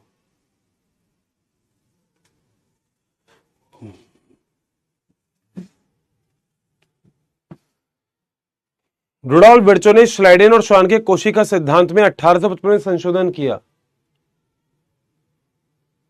बेटा देखो अगर देखा जाए ना तो देखो एक बात तो याद रखो कि यहां पे 1855 में संशोधन किया था क्या? बिल्कुल सही है, सही है ना, 1855 में किया था, ठीक है। और नीचे वाला देखो, देखो नीचे वाला वैसे अगर आप कहो तो सत्य होगा, मगर वो आधुनिक कोशिका सिद्धांत में बताया गया, ठीक है। किसमें बताया गया? आधुनिक कोशिका सिद्धांत में। अगर आधुनिक कोशिका सिद्धांत की बात करोगे ना, तो आधुनिक कोशिका सिद्धांत ने बताया था ओमनिस सेल्युला ई सेल्युला, रुडोल्फ विर्चो वाली बात थी।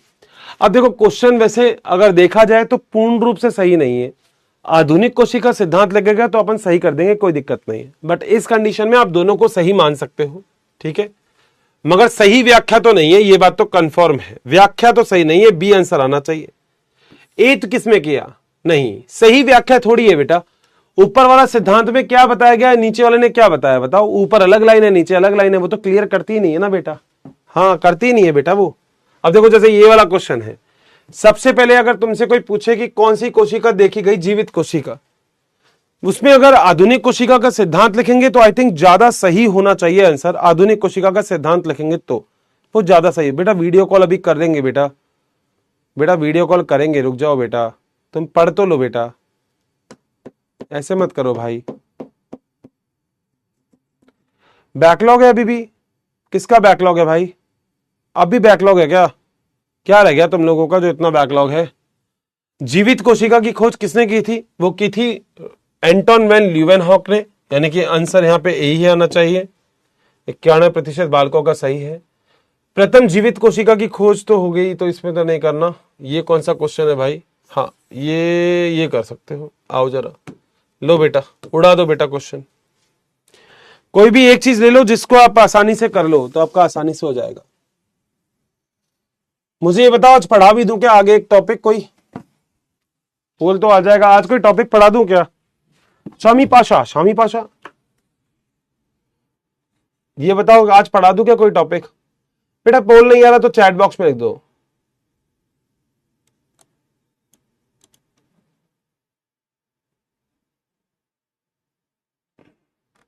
आगे पढ़ा दूं क्या? फटाफट से चैट बॉक्स में बताओ, क्या आगे पढ़ा दूं? पढ़ना चाहते हो आगे? बेटा ये जो ना लिख रहे हैं, ये जरा मुझे एक बात बताओ, नीट का एग्जाम क्या 4 साल बाद दोगे क्या तुम? है मतलब तुम लोगों को तो उल्टा ये लगना चाहिए, मतलब विश्वास करना, तुम लोगों को तो ये लगना चाहिए, मुझे कई बार ताज्जुब होता है, मतलब मैं क्या ही तो बोलूं। क्या आंसर लिखा है वैसे इसका बता दो, देख लो। ल्यूवेनहॉक ने जीवित कोशिकाओं को देखा था और वर्णित किया था, ए का फर्स्ट होना चाहिए, तो ये तो गलत हो गया, ठीक है। अब जल्दी से आ जाओ, जैसे रॉबर्ट ब्राउन ने केंद्रक को देखा था, तो जो बी है उसका थर्ड होना चाहिए, ये भी गलत हो गया। स्लाइडेन और श्वान,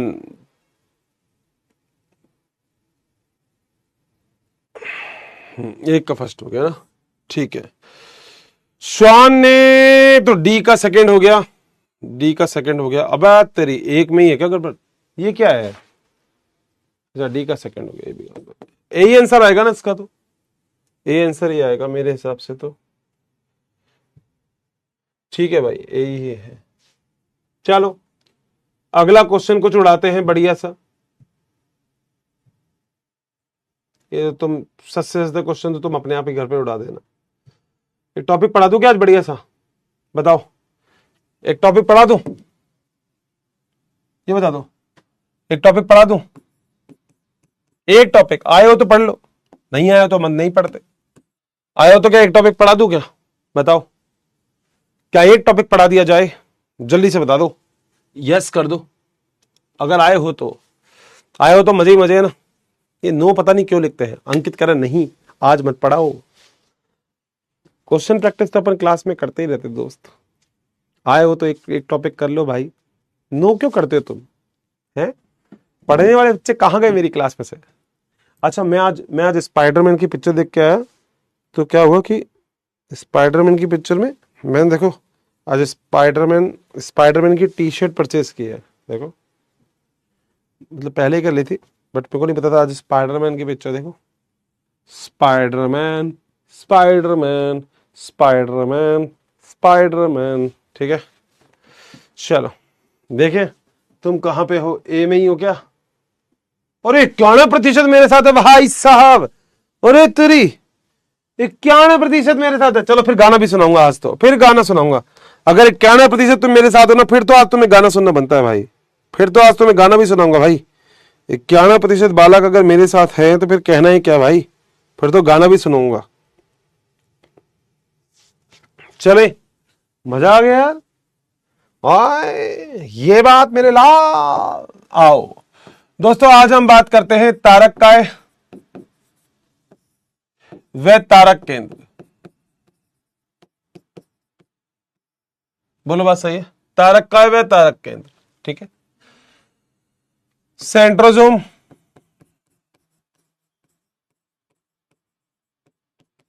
व सेंट्रियोल।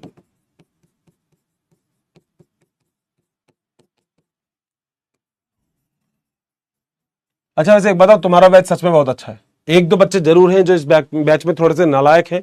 उन बच्चों को तो ब्लॉक में एज सुन एज पॉसिबल अपने आप ही मैनेजर साहब कर ही देंगे थोड़े टाइम के बाद। देखो अब ये देखो, ये नमीशा पाल जी बात कर रही है, आपने दीदी आपसे थोड़ा वर्क है। अरे हमसे ही पूछ लो। सीधा लेडर बोर्ड ले बेटा, पहले तो लेडर बोर्ड देख ले एक बार। ले लेडर बोर्ड देख। दिलकेश मीना जी, अर्जुन गहलोत, फिर सुमित लोटान, गोस्वामी जी, मुस्कान क्वीन। मुस्कान क्वीन अपने आप ही अपने नाम के आगे क्वीन लगा लिया, बहुत बढ़िया। नताशा राज, वंदना और सिद्धार्थ विश्वकर्मा, ये बहुत बढ़िया काम किया इन लोगों ने। चैट ऑफ कर दूं, थोड़ा बड़ा लिखूं, इससे भी बड़ा लिखूं टॉपिक, इससे बड़ा ले बेटा।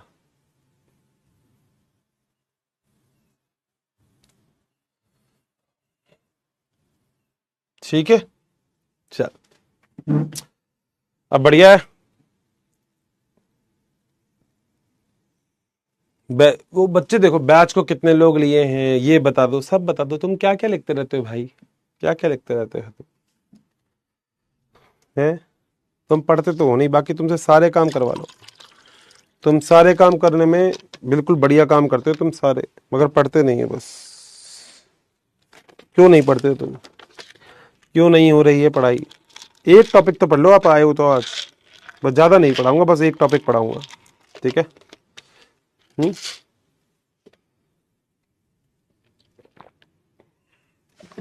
चलो ठीक है, आ जाओ बेटा। थोड़ी देर चैट बंद कर दूं सर, आप मानोगे थोड़ी ना। ले बेटा बंद कर दिया।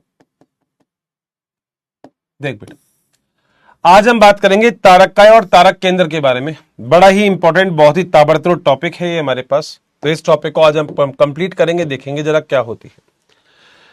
याद रखिएगा दो तीन इंपॉर्टेंट पॉइंट। जो तारक काय और तारक केंद्र होते हैं, ये आपको पादप कोशिका के अंदर अनुपस्थित होते हैं और जंतु कोशिका में उपस्थित होते हैं। तो पहला पॉइंट तो अपना यही आ गया, वो आ गया पादप कोशिका में, पादप कोशिका में उपस्थित, अनुपस्थित में अनुपस्थित होते हैं और जंतु कोशिका में उपस्थित होते हैं। जंतु कोशिका में उपस्थित, उपस्थित को अपन ऐसे लिख सकते हैं, इसका मतलब होता है प्रेजेंट। क्या होता है इसका मतलब? प्रेजेंट। बोलो बात सही। यह केंद्रक के पास होते हैं जो कि कोशिका द्रव्य में पाए जाते हैं।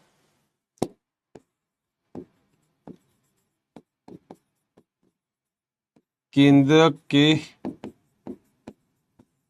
समीप कोशिका द्रव्य में उपस्थित।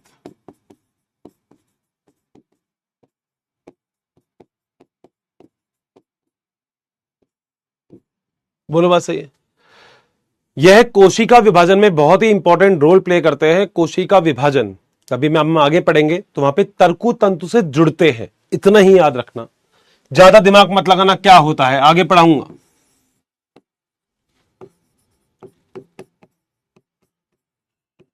कोशिका विभाजन में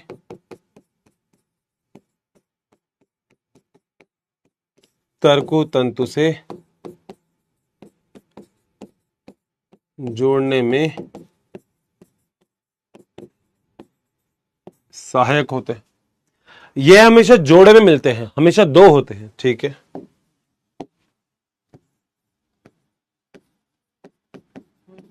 जोड़े में मिलते हैं। ठीक है, तारककाय और तारक केंद्र, अगर आप कभी भी इनकी बात करोगे तो आप एक बात और याद रखना कि तारककाय और तारक केंद्र जो आप संरचना की यहाँ पे बात कर रहे हो, ये आपको कोशिका वजन में बहुत ही इंपॉर्टेंट रोल से आपको हेल्प करने का काम करती है। ठीक है, बताओ क्या ये वाला पॉइंट जो मैंने यहाँ पे लिखा है, ये सारा पॉइंट बिल्कुल सब लोगों को क्लियर है? कोई दिक्कत तो यहाँ पे नहीं है? 100%। ठीक है सर, मजा आ गया। इनके बाहर की तरफ कोई भी झिल्ली नहीं पाई जाती, झिल्ली रहित कोशिकांग होते हैं ये। ठीक है सर, ये भी लिख दो,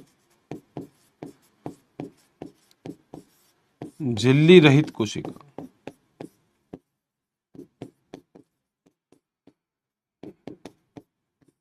अगला पॉइंट बेटा, इनकी जो आकृति होती है वो बैलगाड़ी के पहिए के समान होती है।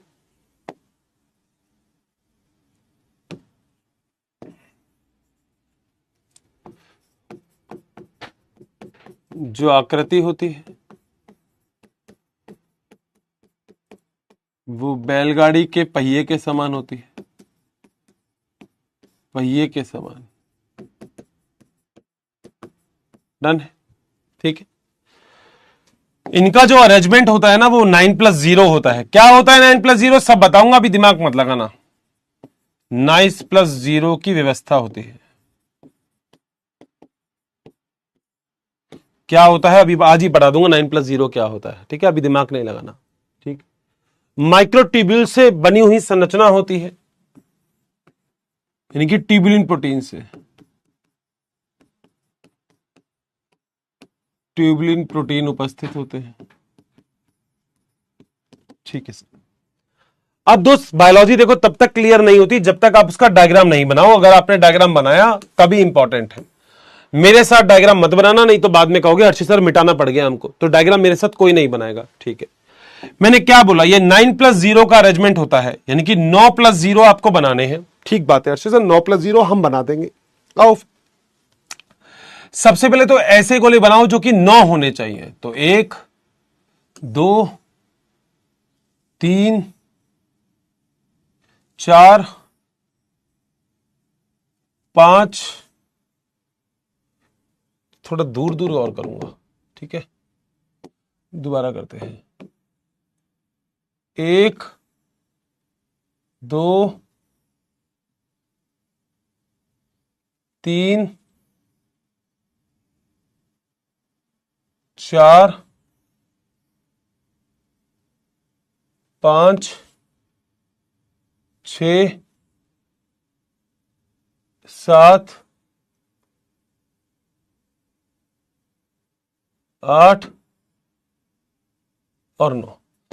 क्या सभी लोग ऐसे 9 गले बना सकते हैं? सर ये तो बहुत आसान है। अर्चित सर थोड़ी टिपिकल चीज बनाओ। अभी देखो मेरे साथ मत बनाना बस डायग्राम, नहीं तो यही कहोगे अर्चित सर अब ये तो मिटाएंगे कैसे। इसलिए बोल रहा हूं मेरे साथ डायग्राम बनाओगे तो फिर खुद ही मिटाते रहना भाई, मेरे से मत कहना। फिर एक और ये बना लिया ना तुमने तो विश्वास करो तुमको थ्योरी याद ही नहीं करनी पड़ेगी।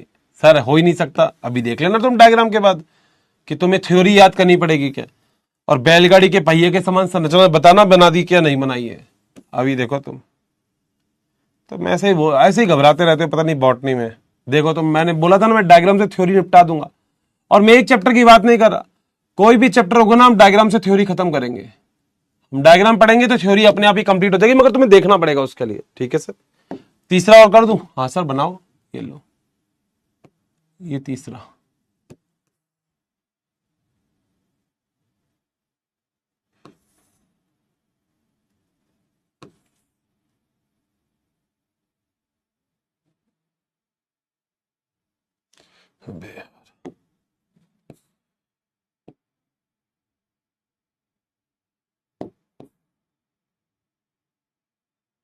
बन जाएगा ना तुमसे भी डायग्राम? तो डायग्राम में दिक्कत नहीं आएगी, बता देना।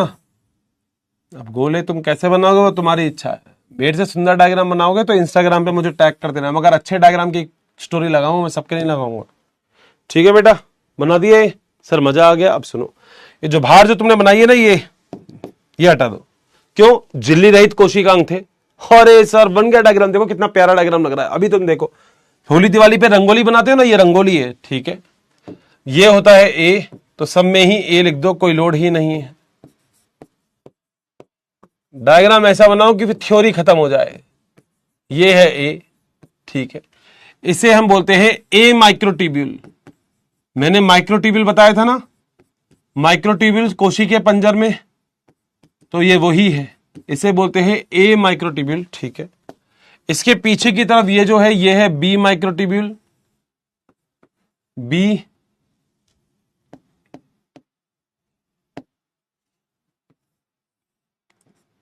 बी माइक्रोट्यूब्यूल, और इसके पीछे की तरफ जो है वो है सी माइक्रोट्यूब्यूल।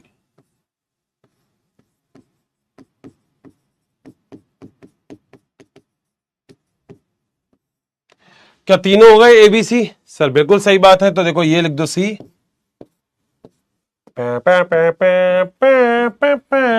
ठीक है। ये बीच वाला क्या था? बी। सर ये तो रंगोली जैसे बन गई। अरे डायग्राम बन गया बेटा, लोड ही मत लो। और इस डायग्राम से देखना पक्षमा और कशाभी का पढ़ाऊंगा, वो भी क्लियर होगा। ठीक है, ये एबीसी जो माइक्रोट्यूब्यूल है, क्या ये किनारे पर है? किनारे का मतलब हम इसको परिधि बोल सकते हैं, किनारे पर। ठीक है, तो परिधि में कितने माइक्रोट्यूब्यूल है? ट्रिपलेट, त्रिक। हाँ सर बिल्कुल सही है। तो इन तीनों को हम क्या बोल सकते हैं? इनको बोल सकते हैं हम परिधीय माइक्रोट्यूब्यूल। वाह सर, पहला पॉइंट तो क्लियर हो गया, तुम्हें रटना ही नहीं पड़ेगा। परिधीय माइक्रोट्यूब्यूल, बोलो बात सही है। और कैसे होते हैं? ट्रिपलेट होते हैं, त्रिक होते हैं। त्रिक है, एबीसी है ना, तो ये कैसे होंगे? ट्रिपलेट। डन है, पॉइंट क्लियर। सर मजा आ गया। अब ए और सी को आपस में जोड़ दो, जिसे हम एसीओजी कहेंगे। वाह सर, एक और डायग्राम में ट्विस्ट ये लो, ए और सी जोड़ दो, बस कुछ नहीं करना। ए और सी, इसका ए इसका सी, इसका ए इसका सी, इसका ए इसका सी, इसका ए इसका सी, ए और सी, ए और सी, ए और सी, और ए और वह हट जाना, हुफ, हट गया। ए और सी, बोलो बात सही है। इसे हम बोलते हैं एसीओजी या एसी लिंकर। ये देखो, इसे बोलते हैं एसीओजी, योजी,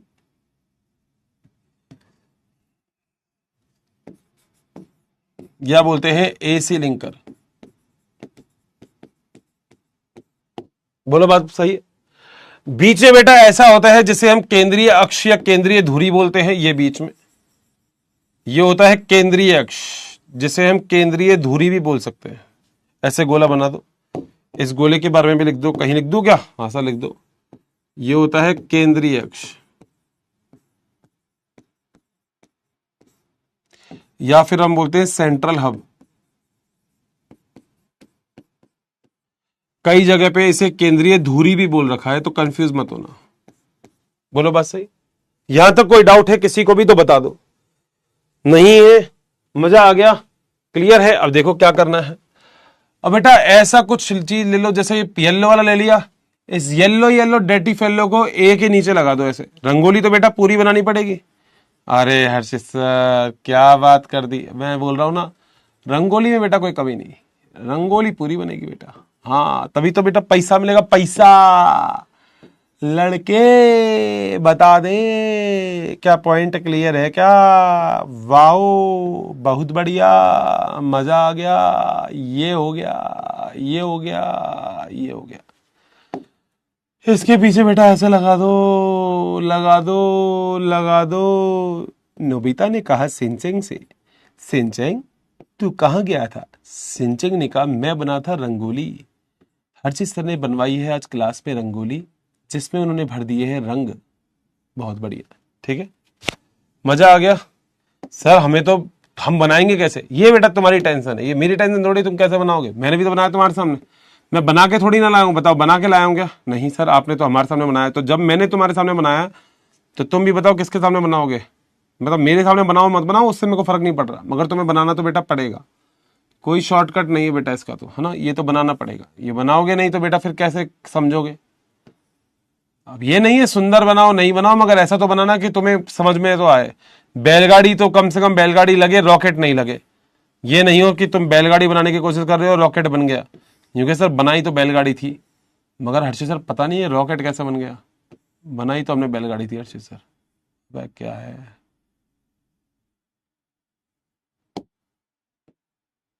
ठीक है।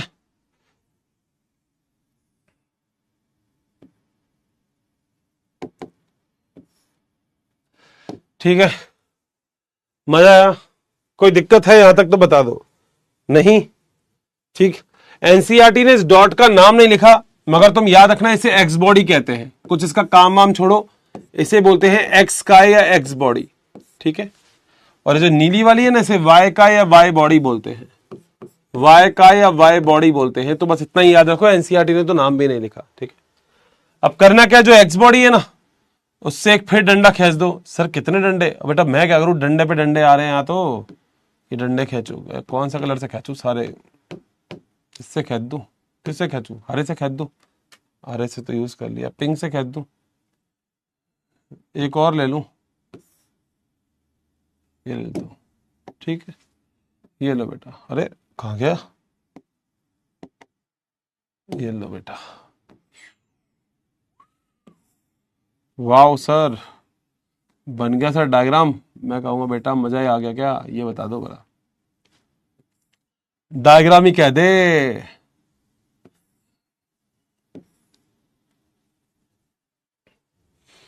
बोलो क्या कहते हो, मजा आया इन सबसे? है, ठीक है।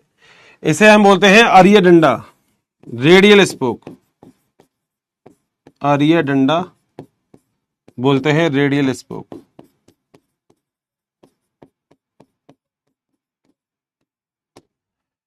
बताओ क्या कहते हो, डायग्राम बन जाएगा क्या?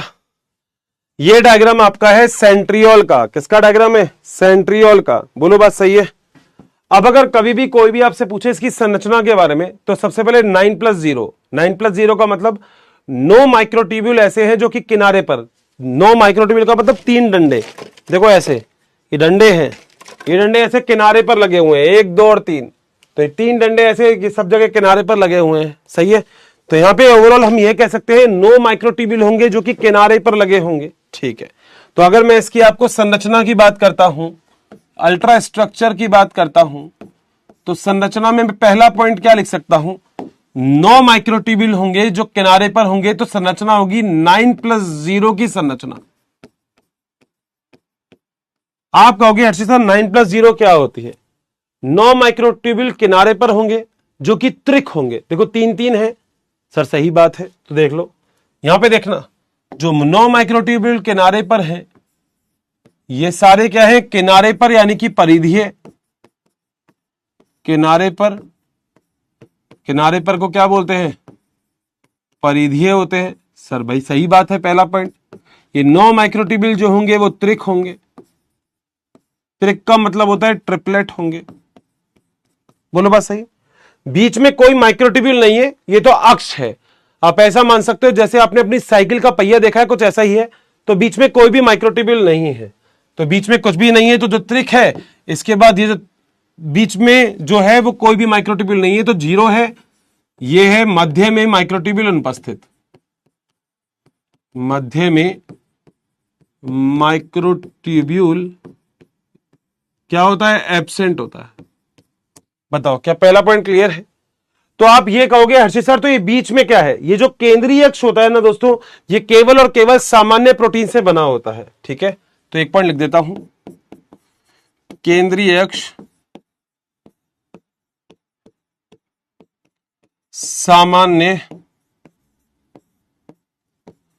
प्रोटीन से निर्मित, प्रोटीन से बना हुआ होता है। नीट के एग्जाम में क्वेश्चन आ गया कि कुल कितने माइक्रोट्यूब्यूल हैं, कुल माइक्रोट्यूब्यूल कितने दिख रहे हैं आपको? तो आप सभी लोगों को पता है केवल 9 है। क्या 9 अकेले हैं या हर में 3-3 के जोड़े हैं? सर 3-3 के जोड़े हैं, तो 9 × 3 कितने हो गए टोटल? 27 माइक्रोट्यूब्यूल हो गए। पहला पॉइंट। बोलो क्या पॉइंट क्लियर है? अगला पॉइंट, कितने एसीओजी हैं? काउंट करके देखो कितने हैं एसीओजी। देखते हैं हम भी, तुम्हारे साथ साथ मैं भी देख लेता हूं। देखो एसीओजी कितने हैं, देखते हैं। यही है ना एसीओजी? हाँ, तो 1 हो गया, 2 हो गया, 3 हो गया, 4 हो गया, 5 6 7 8 ज्यादा बन गया क्या ये? अबे 9 होने चाहिए ना, ज्यादा बन गया क्या? 1 2 3 4 5 6 7 8 9, अबे 10 बन गए। तो तुमने भी नहीं बोला 10 बना दिया अर्शित सर? कुछ तो करना पड़ेगा, कुछ तो गड़बड़ है दया। मैं कर दूंगा बेटा सही, ठीक है, थोड़ा सा तो सही कर दूंगा, कोई बात नहीं, कहीं से कुछ तो उड़ाऊंगा बेटा। 9 करने बेटा, 10 बन गए तो चलो कोई बात नहीं, कुछ तो करेंगे। दया दया कुछ तो कर दया। तुम कहोगे तो दया क्या करेगा? दया को बेटा कुछ तो करना पड़ेगा, बिना दया के काम नहीं होगा अब तो। ठीक है, हाँ सर ये बात तो हमें भी पता है, दया को सर काम तो करना पड़ेगा। लो बेटा 9 हो गए, ठीक है, अब तो 9 हो गए ना? हाँ अब सही है, ठीक है भाई। मुझे लग रहा था कि मैंने मतलब सही हो गया, मगर 9 आप सही हो गए, अब कोई दिक्कत नहीं। अरे यार इतना सुंदर सुशील डायग्राम बनाया था हमने, क्या ही करेंगे। इतना सुंदर बना था, सुशील डायग्राम बना था, सुशील। सुशील अब है ही नहीं डायग्राम। चलो कोई नहीं, तुम्हारा तो अच्छा बन जाएगा, ठीक है। अब टोटल कितने डंडे हो गए? टोटल ध्यान देना, टोटल डंडे हो गए 9। कैसे कितने डंडे हो गए? अरे ये डंडे 9, 1 2 3 4 5 6 7 8 9, तो टोटल 9 और ये डंडे हो गए, है ना? कुल और ये कुल एसी लिंकर 9, ठीक है। इसमें अरिय डंडे कितने हो गए? अरिय डंडे भी 9 ही है क्या? 1 2 3 4 5 6 7 8 9, सही है ना? 1 2 3 4 5 6 7 8 9, तो सही है। अरिय डंडे भी 9 है।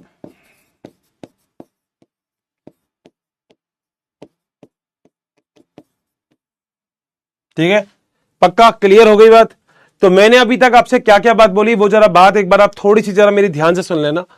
ओवरऑल मैंने आपसे बात की, ये जो आपके पास सामने डायग्राम है, ये आपका डायग्राम है तारककाय और तारक केंद्र का।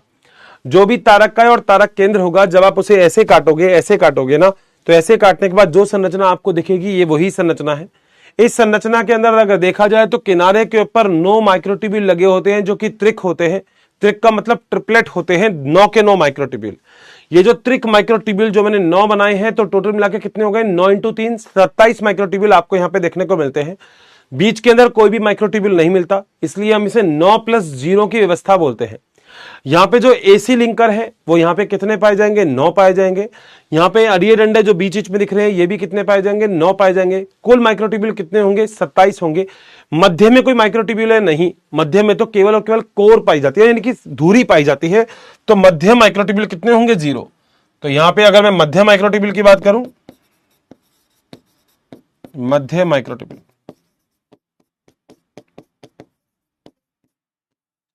वो कितने होंगे? 0 होंगे। बोलो डन है? यहां तक का पॉइंट क्लियर है? ये सारे पॉइंट आपको रटने नहीं पड़ेंगे, केवल उस कंडीशन के अंदर जिस कंडीशन में आपने डायग्राम को बनाया। अगर आपने दोस्तों डायग्राम को नहीं बनाया तो फिर ये सारे के सारे आपको रटने ही पड़ेंगे, कोई इसमें लोड है ही नहीं। मैंने आपसे ये वाली बात भी बोली कि तारककाय और तारक केंद्र जो होते हैं, ये हमेशा जोड़े में पाए जाते हैं। अगर आपको देखा तो लिखा है जोड़े में पाए जाते हैं। जोड़े का मतलब क्या होता है? जोड़े का मतलब ये कुछ ऐसी संरचना होती है जो आपस में एक दूसरे के दोस्त लंबवत होती है और जोड़े में मिलती है। ध्यान से सुनना, एक ऐसे है, दिख रहा है? हाँ सर। तो एक संरचना अगर आपने ऐसे बनाई, ठीक है, तो एक संरचना इसके लंबवत बना दो, ये रही। तो अगर कोई आपसे कहता है कि तारककाय और तारक केंद्र कैसे मिलते हैं, तो ये लंबवत मिलते हैं, ऐसे 90 डिग्री का एंगल बनाते हैं। देखो, एक तो तारककाय ये रहा, एक तारककाय ये रहा, तो ये दोनों कैसे बनाते हैं? आप बोलोगे 90 डिग्री का एंगल बनाते हैं, 90 डिग्री। बोलो बात सही?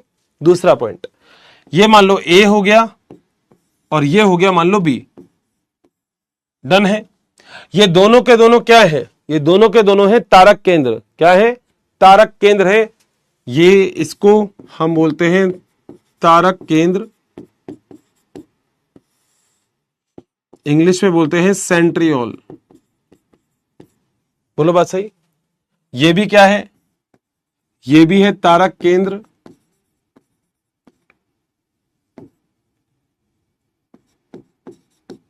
इंग्लिश में वो इसको भी बोलते हैं सेंट्रियोल। तो क्या मैं पहला पॉइंट लिख सकता हूं क्या कि तारक केंद्र दोनों एक दूसरे के लंबवत होते हैं? एनसीईआरटी में इसका भी डायग्राम नहीं है, उसे थ्योरी लिख रखी है, मगर अपन तो डायग्राम से चलेंगे। तो पहला पॉइंट, तारक केंद्र जोड़े में, पहला पॉइंट। दूसरा, एक दूसरे के लंबवत, यानी कि 90 डिग्री का एंगल बनाएंगे। बोलो बात सही है? दूसरा पॉइंट भी कैसा एंगल बनाएंगे? 90 डिग्री का। तीसरा पॉइंट, जो तारककाय और तारक केंद्र होता है ना, इसके चारों तरफ एक ऐसा द्रव्य पाया जाता है जो कि अक्रिस्टलीय द्रव्य होता है। चारों तरफ ये द्रव्य पाया जाता है, ये अक्रिस्टलीय द्रव्य है, ठीक है। इस अक्रिस्टलीय द्रव्य, ये जो द्रव्य है, ये द्रव्य क्या है? ये है अक्रिस्टलीय द्रव्य, जिसमें क्रिस्टल नहीं होते। अक्रिस्टलीय द्रव्य, जिसे हम परिकेंद्र के द्रव्य भी बोलते हैं,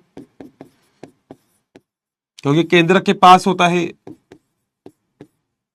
बोलो बात सही है? इंग्लिश में इसका एक और नाम होता है जिसे हम बोलते हैं सेंट्रोस्फीयर। सेंट्रोस्फीयर, बोलो बात सही? तो नीट के एग्जाम में अगर तुमसे पूछे कि तारककाय क्या होता है, तो आप बोलेंगे तारककाय वो होता है जिसमें दो तो तारक केंद्र पाए जाते हैं, दो तारक केंद्र जो लंबवत है, और चारों तरफ एक द्रव्य पाया जाता है जिसे हम सेंट्रोस्फीयर कहते हैं।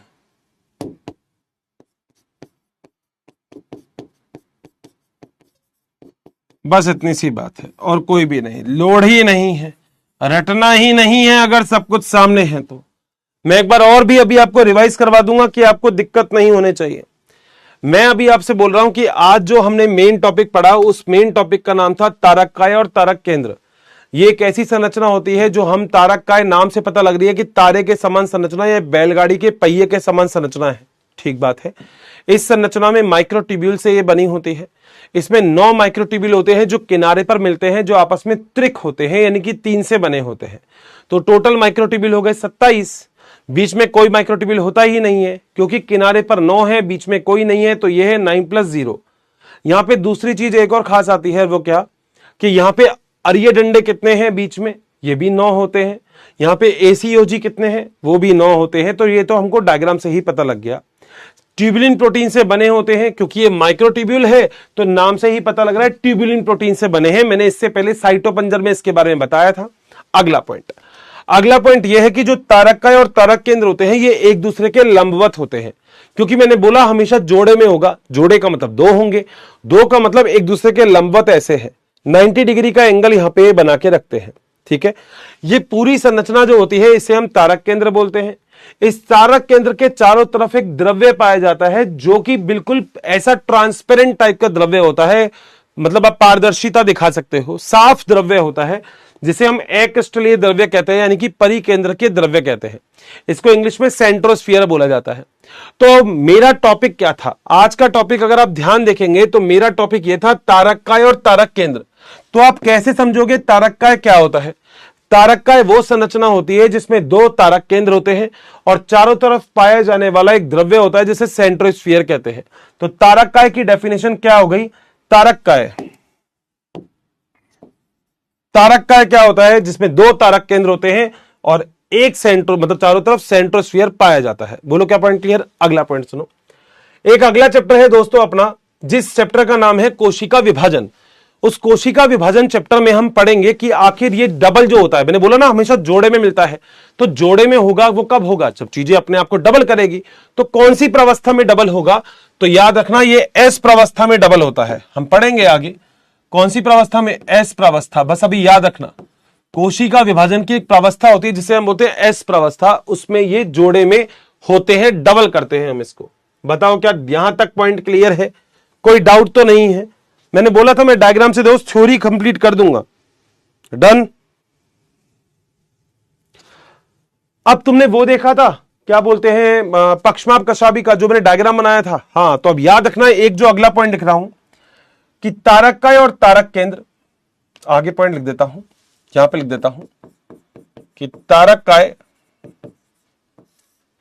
व तारक केंद्र, या तारक काय लिख देता हूं, तारक काय से भी समझ जाए ना, पक्षमाभ व कशाभिका के आधारी भाग का निर्माण करते हैं। कोई भूला तो नहीं है ना, आधारी भाग क्या होता है, जो भूल गया हो उसके लिए ही डायग्राम बना रहा हूं। ये रहा बेटा आधारी भाग, इसके ऊपर था हुक और उसके ऊपर थी ये जिसे हम कशाभिका बोलते हैं, याद आ गया होगा। तो आधारी भाग को बनाने का कार्य, इसको बनाने का कार्य किसका होता है, तारक काय का होता है। बताओ क्या पॉइंट क्लियर है क्या, कहीं कोई डाउट तो नहीं है, बता दो, डन कर दो, ओके कर दो, कह दो सर टॉपिक बिल्कुल क्लियर है, इस टॉपिक में हमें कहीं भी डाउट नहीं है।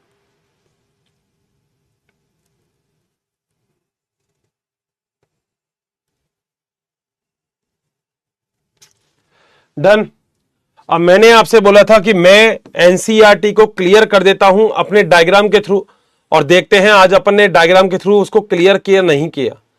ये पक्षमाभ और कशाभिका, ये है तारक काय और तारक केंद्र, जरा देख लेते हैं एक बार। तारक काय वो है जो बेलनाकार होता है, दो संरचना से बनता है, ठीक है, जिसे तारक केंद्र कहते हैं। यह अक्रिस्टलीय द्रव्य से घिरा हुआ रहता है। दोनों तारक काय और तारक काय में एक दूसरे के लंबवत 90 डिग्री पे होते हैं, जो बैलगाड़ी के पहिए के समान संरचना बनाते हैं। ये समान दूरी पर कौन से प्रोटीन, ट्यूबुलिन प्रोटीन के सूत्रों से बने होते हैं। ये आपस में कैसे होते, किनारे वाले त्रिक होते हैं, जो त्रिक होते हैं वो आपस में जुड़े हुए रहते हैं। इनका जो अंदर वाला भाग होता है वो प्रोटीन का बना होता है, जिससे मैंने धुरी बोला था, ये भी अपन ने पॉइंट लिख दिया है। यह अरिय डंडों से जुड़े होते हैं, कितने अरिय डंडे बीच में, 9 होते हैं। तारक केंद्र पक्षमाभ और कशाभिका का आधारी भाग बनाता है और जंतु कोशिका वजन में तर्क उपकरण से जुड़ता है।